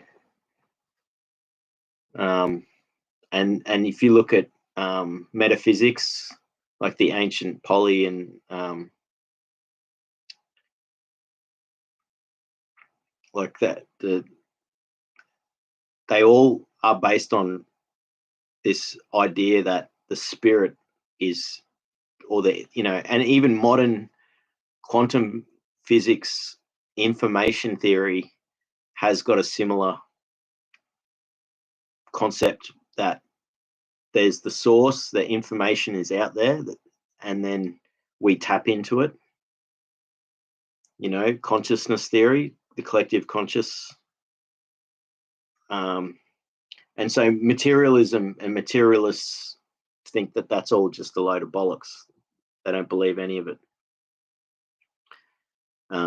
That we're just organic machines, and everything happens in our brains, and there is no such thing as a soul and a spirit, and no such thing as reincarnation or after death or any of that sort of stuff. But so that's so you have the materialists on one side, that strict materialism, and then you have most religions then believe in very similar things. And like the Abrahamic religions are sort of based on reincarnation, and like almost all of the ancient religions, all reincarnation. Um, and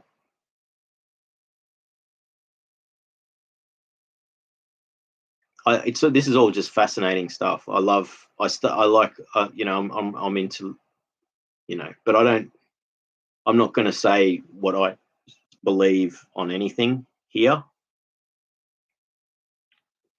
I'm just going to say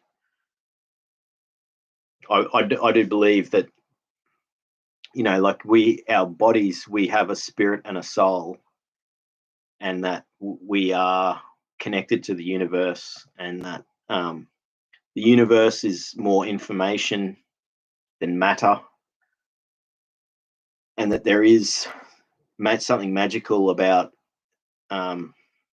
consciousness, and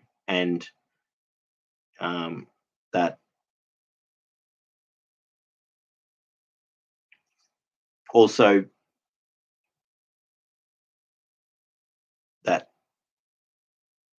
the human, or the conscious mind, can tap into that higher realm of what is the information of the universe, which you could say is God. I like to try and find how all the religions are connected somehow, or I look at the differences and the connections between all the different religions and stuff. That's my thing. But I think that like the human body extends we're electromagnetic beings. We're not just, we're electrical beings, we're electrochemical beings, and our consciousness, the chakras and stuff are real. It's like, you can take photographs of the human body, and you see that our field, our human physical field, actually extends out past our electromagnetic field, and that's like,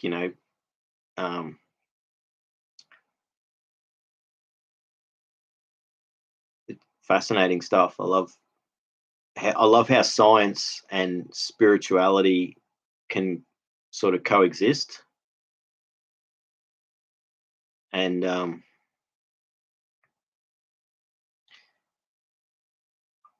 yeah.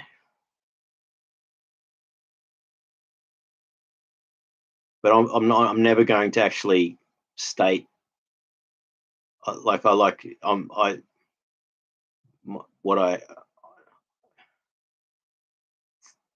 I believe is possible, but I do believe that, for instance, I believe that there is something that is what could be called a spirit or a soul, that is connected to the universe somehow through quantum entanglement, and that's how it all works. I don't know. Jessica says, yes, Rumi, that's it. Yeah, the wound is where the light enters. That's it.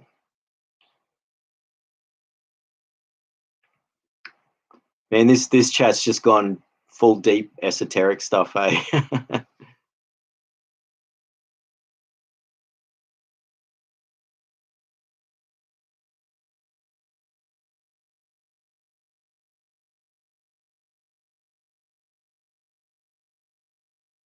Erica says, yeah, there's also no reason not to trust these thousands of years of old traditions and teachings. On the other hand, yeah, exactly. That's why I'm fascinated by the ancient stuff,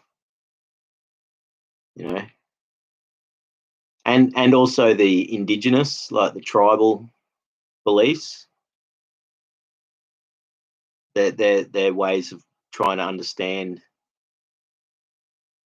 the spirits of their ancestors live on through them, and they literally do in DNA. So you can explain everything in a materialistic sense, and that's, I guess, where, again, materialism and spirituality, or spiritualism, can intersect. They don't have to be mutually exclusive. And that's why I guess in psychology, you get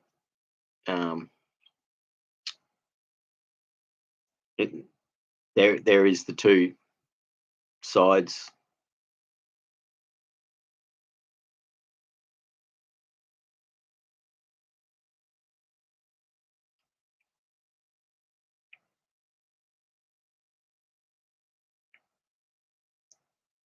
Where are we? Herka says, yeah, hence try and convince. Oh, that's reason not to trust these. Yeah, that's it. Deshkuga says, yeah, we have free will to believe what we want regardless of anything. That is perhaps one of main freedom with interesting reality shaping consequences. That's a really good comment. Very interesting, isn't it? And that goes down to the free will argument. And also that ability for that.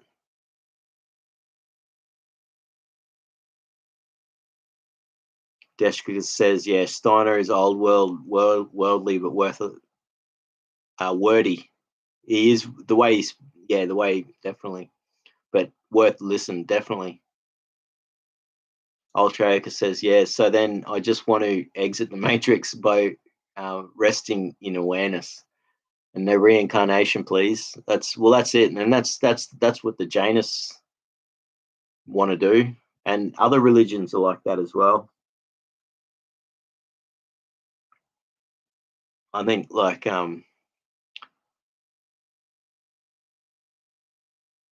when like Cathars were like that as well, something.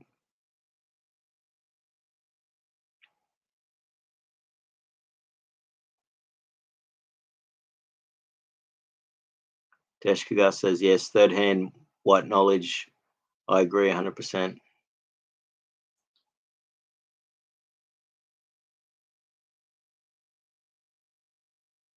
Gonna Google that later.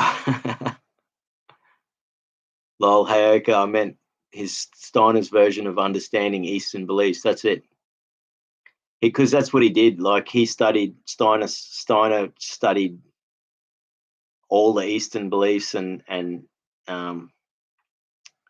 ancient Sumerian and he introduced it all to the West and just he modernized it, and he took his bits from it and came up with his own sort of ideas and stuff based on it.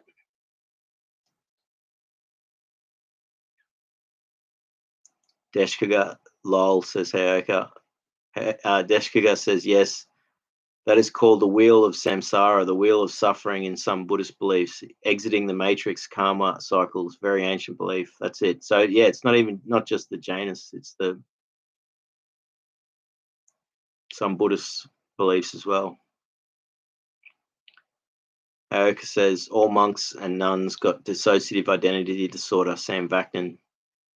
That's right. I remember you telling me that one. He does make brash comments. Heyoka says, Deshkuga, thumbs up. Deshkuga, that guy is dark, no thanks. Deshkuga, 100%.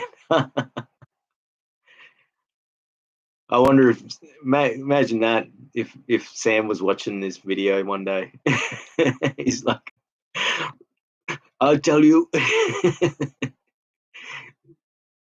No, I've watched heaps of his videos.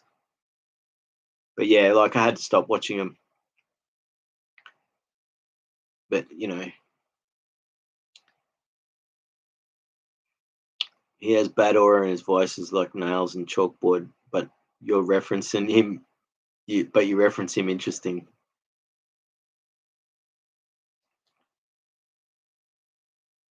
Ultra, okay, yeah, God equals consciousness plus consciousness is in everything. That's I sort of go towards that. Yep. And that's what, you know, the beauty of everyone can have a different concept of what it is, and it could be such a similar thing too. And that's what I love, like how different belief systems and stuff, they can all be different, but then if you sort of extrapolate it and sort of abstract it, you can sort of see that, you know, there's connections, and so, and that's why, like, new age spirituality is just a rehashing of older sort of things. And even modern science, you could argue, you know, like the theoretical physics and stuff like that is the same sort of thing, because it, you know, it's something that can't be proven in most cases. So Heika says, yeah, Deshkagar with the big smiley face. Heika says, animism. I can't read the, because it's in, I've finally got to the end of the chat. Animism and quantum physics share the same worldview. Yeah, that's interesting. That's my point. Is that and and that's even, I think, you know, you can have like strict materialist and someone who believes in God or many gods or whatever, you know, um, they can still find the same. They can still find a connection. And you know, you look at psychology. There's like 6 main theories for theory of mind, and then you look at physics. There's a similar thing in theoretical physics and quantum physics, mathematics, and all that. You have 5 or 6 theories that all the different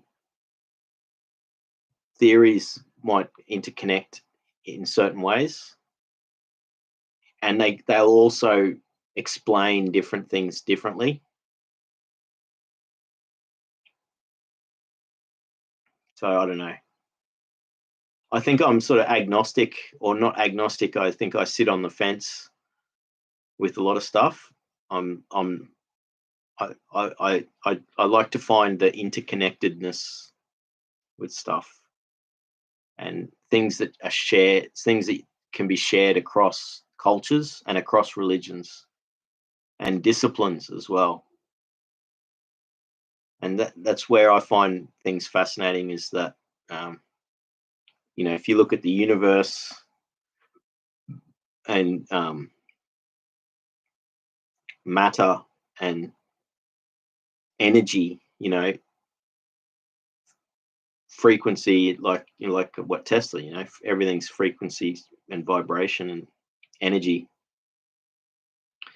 and it's just all at different harmonic, like, or different dimensions, but it's the same. It's the same relative thing stretched out, or at different, and it compresses and then stretches out, compresses, and then you get to different things. So like liquid, gas, and so fluid dynamics and neuroscience share the same principles, and computers, and I don't know. I just love how there's this sort of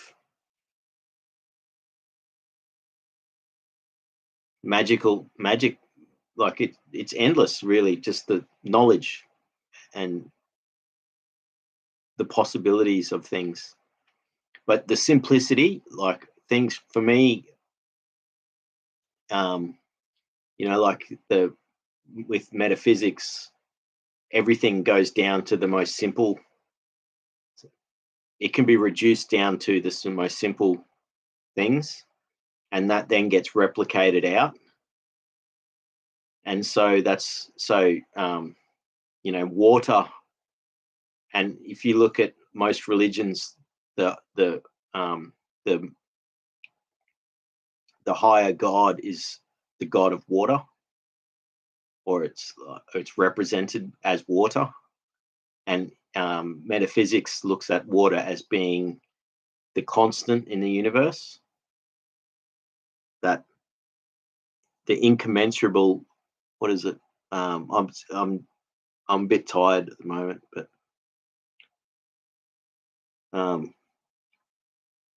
it's like the sacred geometry of the universe that then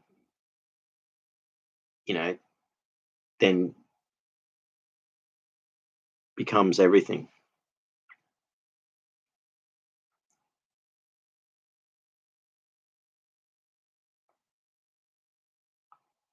That quote actually sounds bitter towards monastic life and belief. I wouldn't be surprised if he was. Who are you talking about there? Like what I said, or what? Because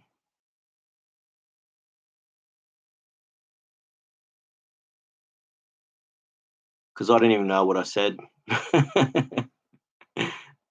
Soli's still here. How you going, Soli? Fractal. That's it, man. That's the fractal nature. That's sort of what I'm talking about. So,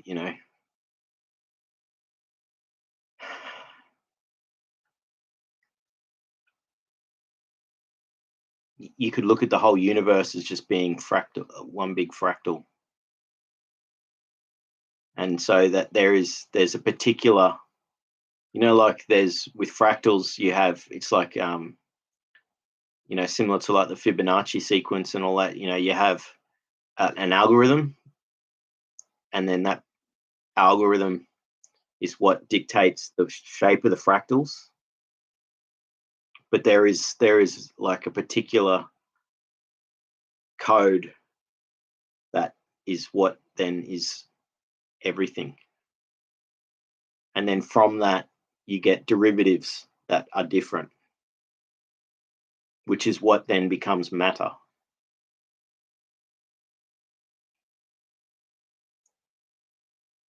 But yeah, that's it. Solely fractal. Deshkuga says, yeah, he's got a. Oh, I read that one. Hayoka says ... Yeah, so that's it. Deshkuga says, no, the same guy I can't stand.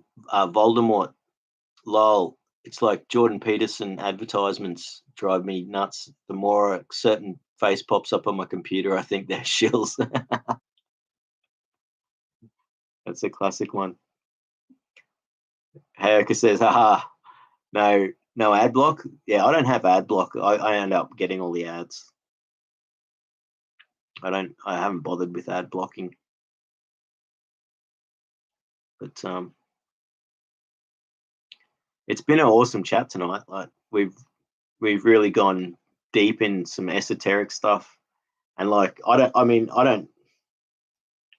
you guys know more than me on most stuff. But I like learning little bits about lots of things. And I think there's certain stuff it's so like the beauty of, like, we live in a time now with the internet where we can research the ancient religions. People are putting up translations of all of this stuff. Like 50 years ago, that's why people, like we were talking earlier, we were talking about Steiner, like if they were the people who brought information to the West that people didn't know about because it was lost and hidden, and they're still finding. I saw a thing the other day. They found like a secret vault in some Buddhist monastery somewhere, and it's just full of thousands and thousands of like scrolls. So it's like there's still stuff to be discovered that's been kept, you know. So Alex says, yeah, down the rabbit hole. It's good. It's fun, you know. Like we started off having a very constructive, a really powerful conversation about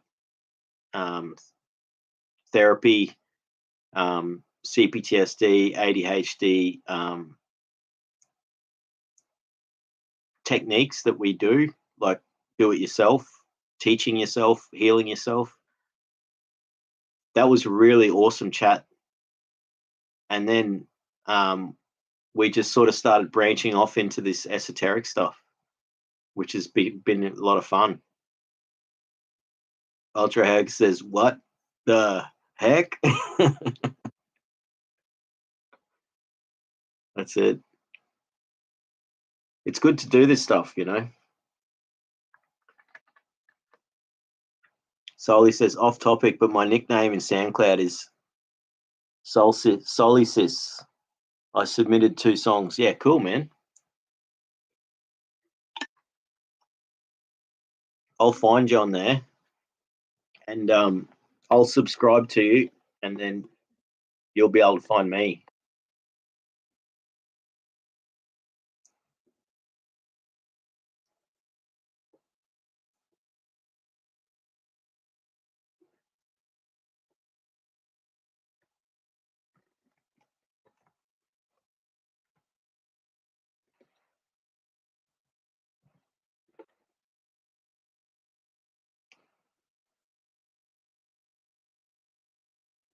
Yep, I think I've typed in the right one.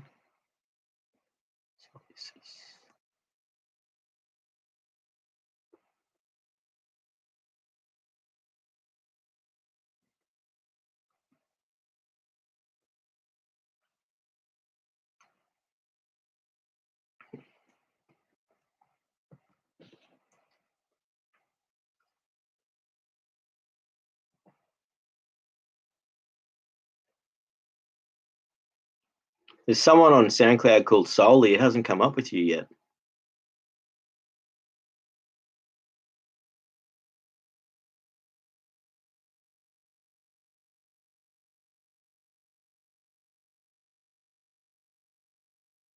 Oh, yeah, I found you. Oh, no. Let me just check. I spelt it right.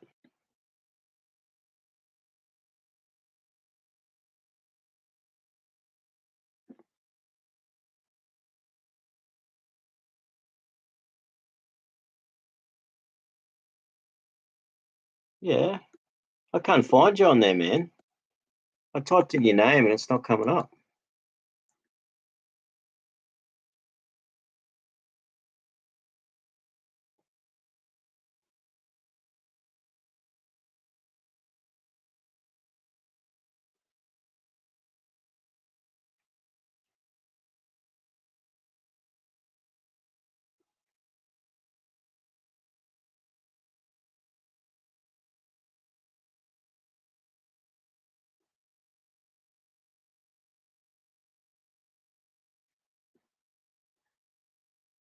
That's weird, dude.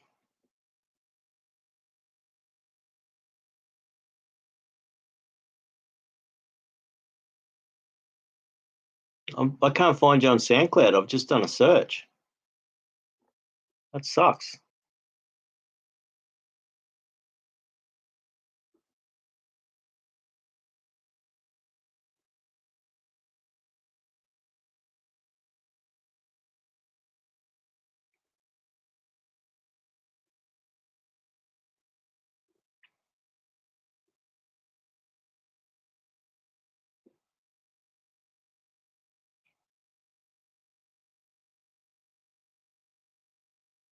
Oh, yeah.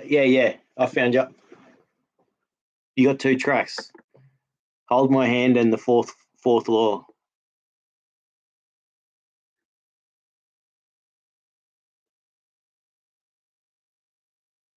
Yeah, I'm following you now. So you'll just next time you go to SoundCloud, Soli, look at your followers and you'll find me.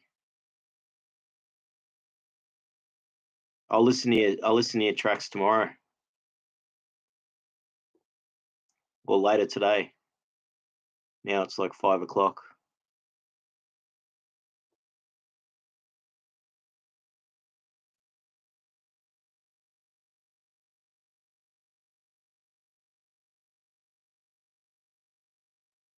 Yeah, that's it. Luke, it's Soli. Yeah, no, I found you. Yeah.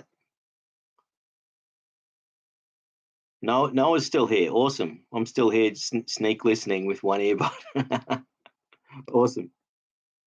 It's been a good chat tonight. Hey, Noah. So I won't be doing these chats like that often at this time slot because I've got to be up at 3 in the morning to do it, and it's now 5 in the morning. Um, but if it works good for you, like being in the States, like I've had fun tonight. I just can't do it every time, you know.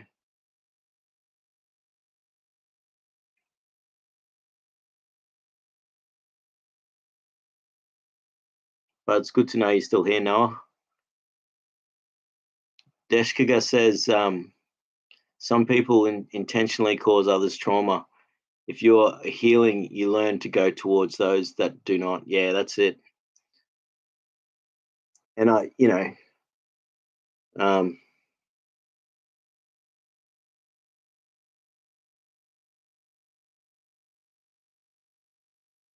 yeah, you sort of you get to you get to spot.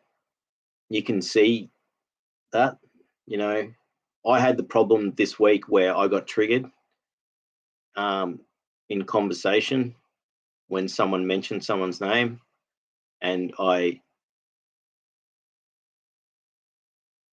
just said what happened to me, and so it then upset everyone around me, and I feel bad for it. But I went into the fight response. I usually shut down and go into a freeze.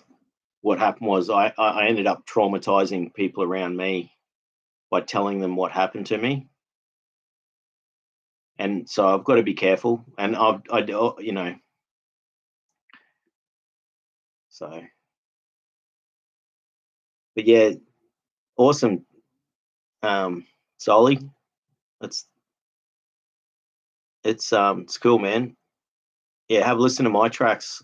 I haven't made any for years, but I used to put lots of stuff on there. So I've got playlists and like albums or whatever, different stuff. Lot of like sample electronic and stuff with music like guitar and like what you do as well, using virtual instruments. So strings and orchestral stuff mixed with you know some of my stuff's a bit like Aphex Twin sort of stuff, or um, some heavy stuff as well on there as well. I like using a lot of distortion and stuff, bit of glitchy stuff. I don't know. It's hard to describe. So, because I used to make all different types, but haven't made music for 2016 was the last time I made a a full piece of music. Like I did, there are stuff on YouTube of my guitar stuff. So there's some guitar music on YouTube, but like, and some noise music. I've done noise music in the last few years, but that's different. Um, yeah, that's it. It's Solely then continues, but I changed my name and only appears if you write Solstice. Yeah, that's it. That's exactly it. That's the same with me. I changed my name on SoundCloud to my name, but it has like the dark, which was what I had it originally, which was like a band name, which um yeah, Solly says nice. I'll listen to your music, man. Thanks, dude. And I'll listen to yours. On FJ Ultra, Herga says they're trying to hide it from us. That's it. No, that we worked it out. It was it wasn't the search solely was there. It's just he changed his name. And SoundCloud keeps your permanent username link type thing to what you originally had it if you've changed it. Noah says, yes, Luke, love the chat. I learned so much from everyone. Yeah, me too. It's been a great night. And I really enjoy the chats where we laugh and have silly jokes and, have fun. And tonight was been really serious and constructive. It's good that we do different, we have time for just having a laugh. And then sometimes we really talk about. Tonight has been so constructive. Like, I've got all this stuff I've written down. I'm doing I'm going to do the Wim Hof breathing. I've got that Z library where I can get a copy of Body Keeps the Score, so I can read that book now. So many good things. Noah says, yeah, it's our Labor Day Sunday, so I can text type, just can't keep the peace.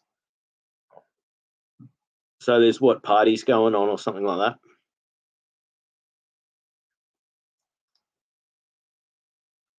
Because it would be, if tomorrow's a day off, then there'll be parties everywhere.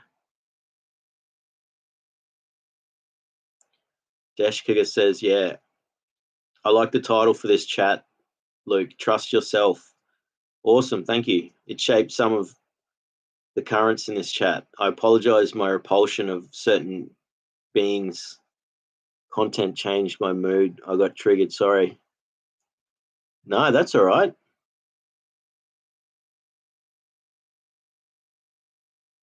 Is that when we mentioned, I don't know who, I didn't notice your mood change.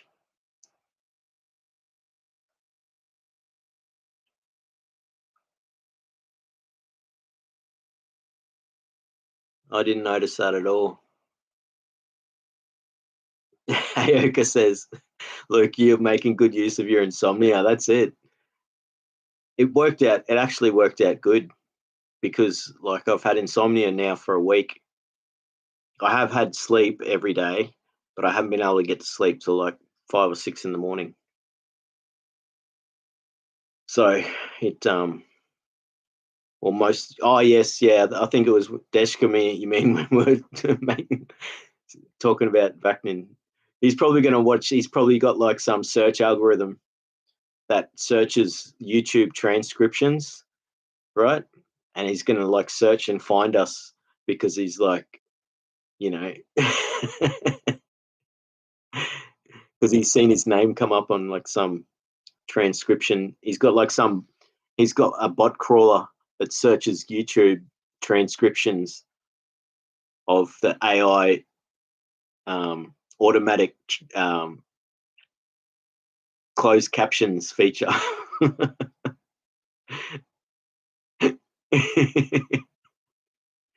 And it's going to like ping on his computer and he'll be like, what's this stuff? And he'll be like, oh, these guys are all talking about you. Yeah, no, totally, man. Like, I had to stop watching his stuff because it's really dark. Like, he never mentions CPTSD. He's all the narcissists and the borderline. And the thing is that, yes, they come from traumatic backgrounds, but there's no positiveness to it. What about all the empathic people out there that have had trauma and they aren't borderline, or narcissist? Or, like that they do cross over. Yes, narcissists have traumatic stuff. I'm sorry if like it's triggering you now talking about that, but we're all about the positive here. We're the opposite. We are the positive here.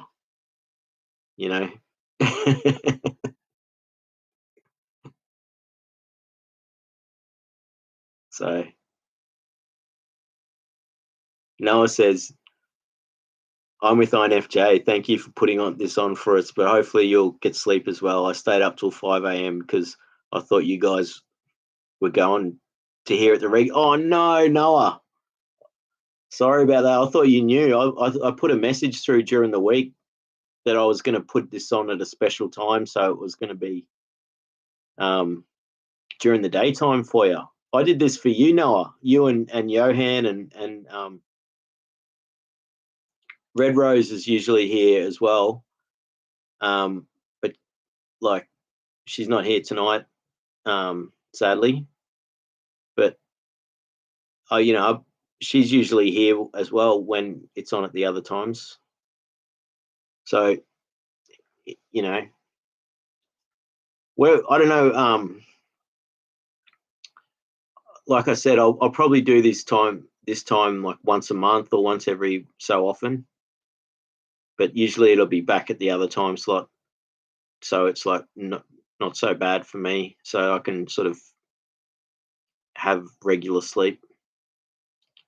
But then it's not fair for you because then you have to be up at 5 a.m. So you've been up since 5 a.m. waiting. That's why you're in the thing saying, waiting, when's it going to start? Well, let's see. Now you know. Just check my channel like on a Saturday or a Friday or Saturday. I put up like the scheduled live stream and it'll tell you when the live stream's going to be on. So do that for the future, Noah.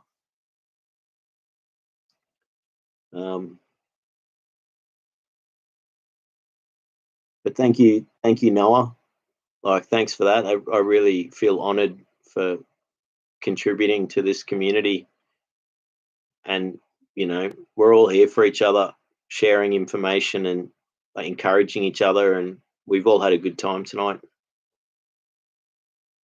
INFJ Ultra Hager says, Noah, killing it with the crown emoji.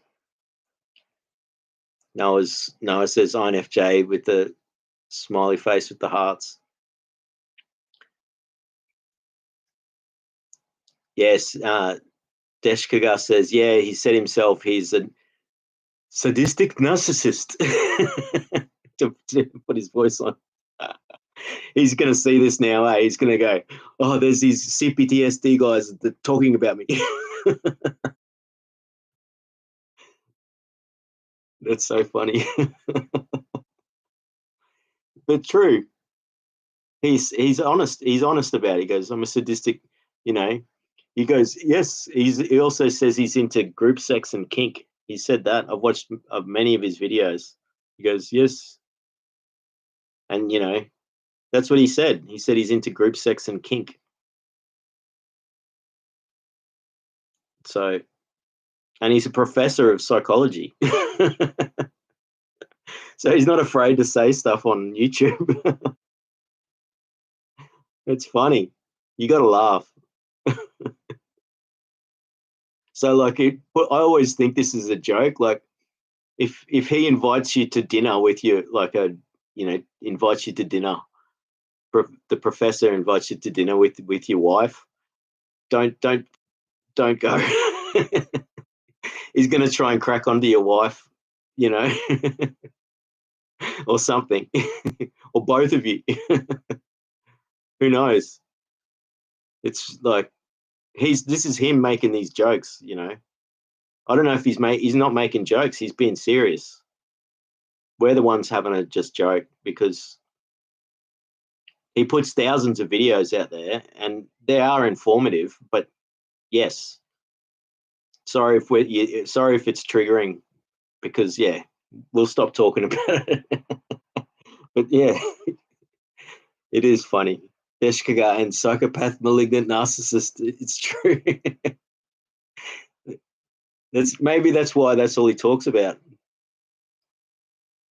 Maybe that's it. But he gets paid for it.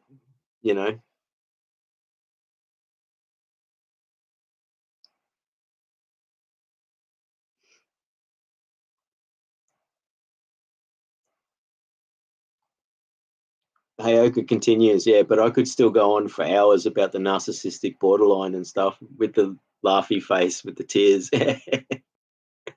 It's true. It you know, it is. That's the thing. You can get stuck on these things, and or not stuck. You know so much. You could do like an extended explanation of all this stuff because you're so wise on, you know. But you know,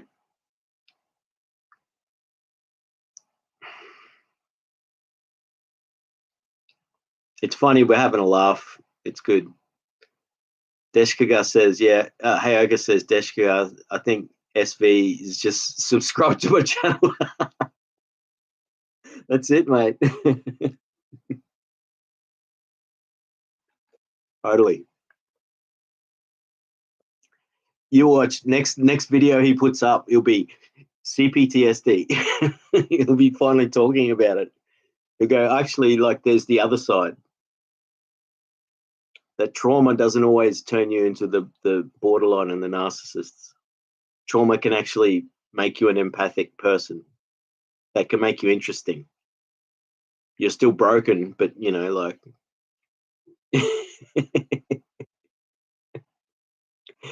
oh, this is cool.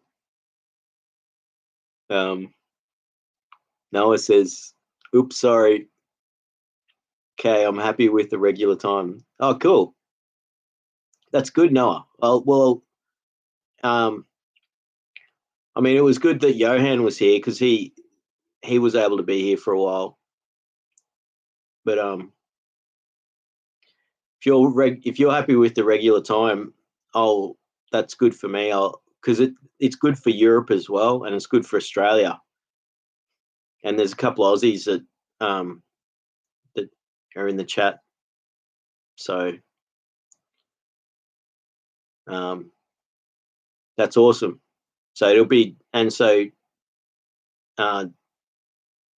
Deshkaga, like I don't know, where are you from, Deshkaga? Like what part of the world?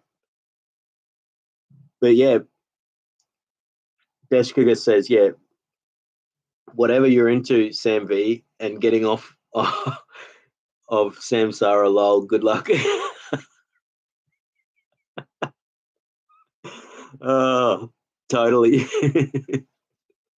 This is fun. We're having a bit of fun. If he ever watches this, he can't get offended at all. We're having a good laugh, mate.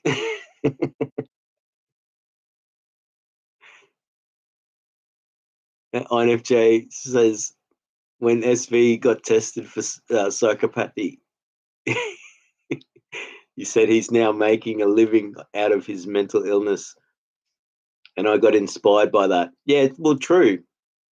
And you know he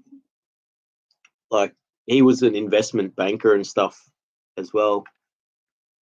So like he was ruthless about making money off people. And isn't that like a trait that helps with that?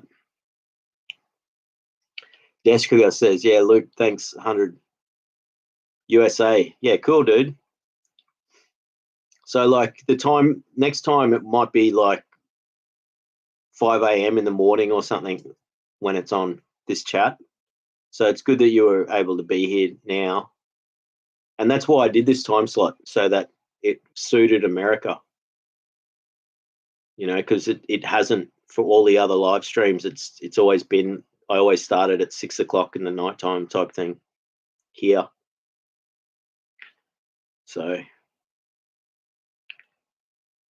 but yeah, definitely join the chat as much as you can, my friend. We've had a great chat tonight,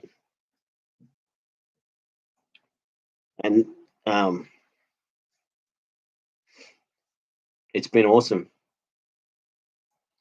I've got the dawn birds are all chirping outside now. It's 5:34 in the morning. Sun's about to rise.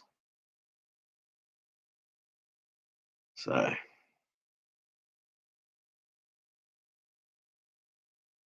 it's been really good. We've had a laugh. Like See, we ended up having laughy jokes at the end of the chat tonight. So it's been good.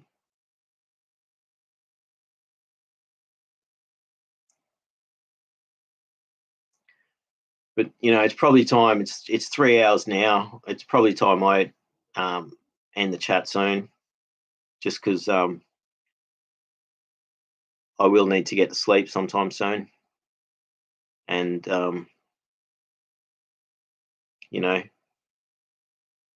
we have had a really good constructive chat tonight,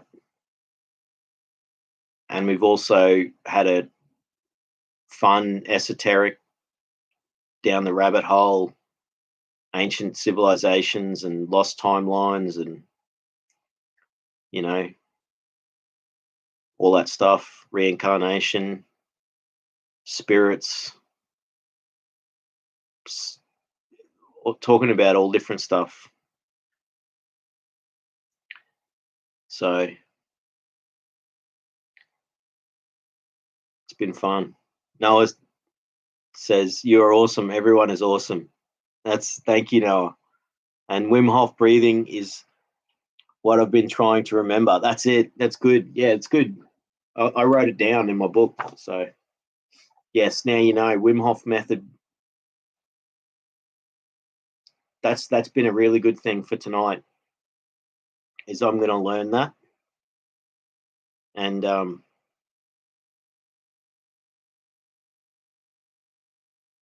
because you don't have to do the cold water stuff. You can just do the breathing method, and you're still going to get the benefits from it. But I am going to try the cold water therapy as well.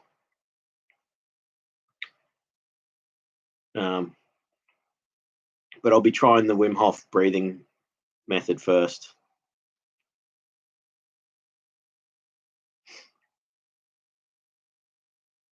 So yeah. Noah says, yeah, it really helped me a few months ago. Soli says both practices are powerful. That's it. That's awesome. See? I'm going to write the cold water therapy down too, because I need to remember to do it more. Whenever I have a shower, I forget, and then I only put the cold water on at the end. But I need to basically have cold showers.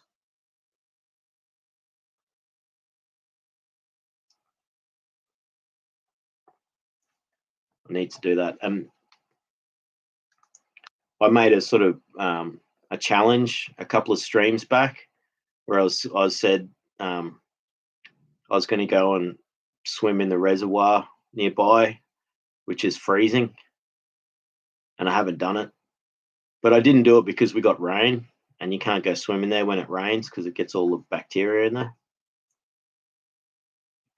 So that was my excuse for not doing it. But there's no excuse now because it hasn't rained for a few weeks. Noah says, yeah, I have to try the cold shower too, Sully. Yeah, me too. In where I live in Australia, the water actually in summertime it doesn't get cold. You can have a cold shower, you can have just cold water on, and it's warm. Because it's so hot. So you can't actually have cold showers in summer. The water's warmish.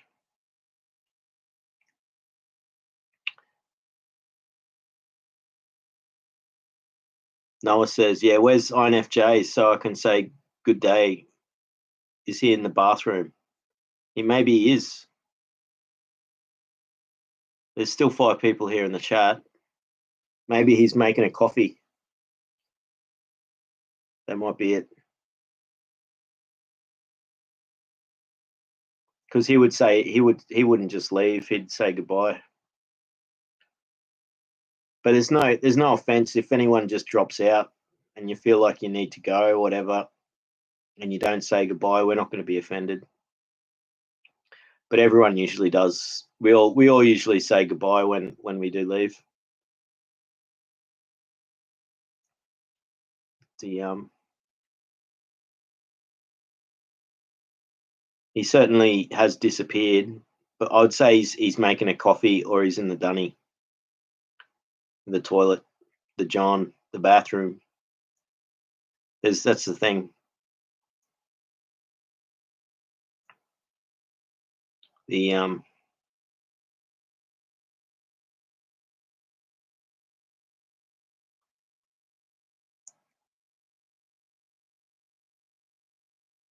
Soli says, that's awesome, Noah. Take it slowly. The breathing and the cold exposure is also an exposure to emotional wounds. That's good to know. Don't take it lightly. Take it easy. Don't be and take it slowly. Good to know that. So expect that you might, because it's exposing the wounds, you'll be feeling it. You'll be feeling something from it.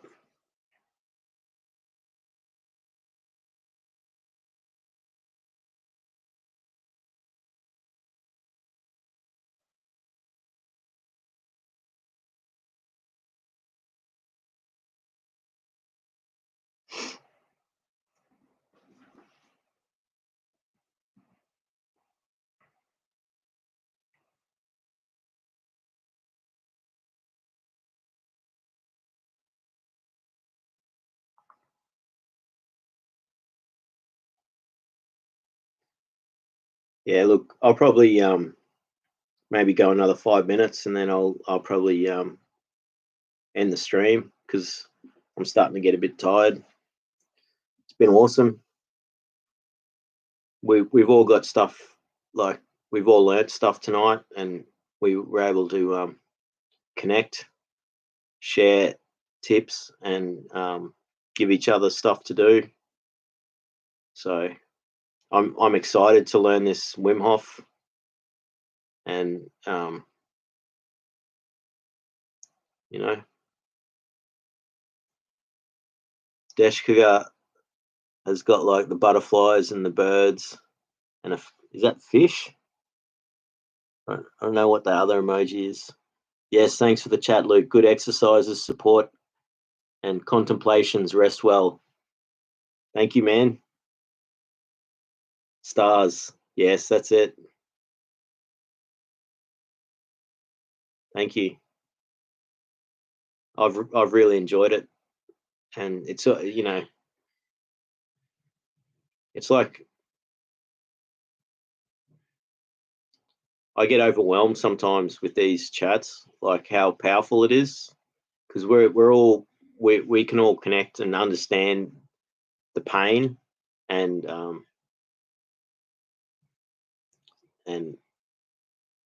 just life, and we're all from all over the world. It's really great, and it's this friendly small community of people, and that's why I put CPTSD in all the chat stream stuff, so that the algorithm,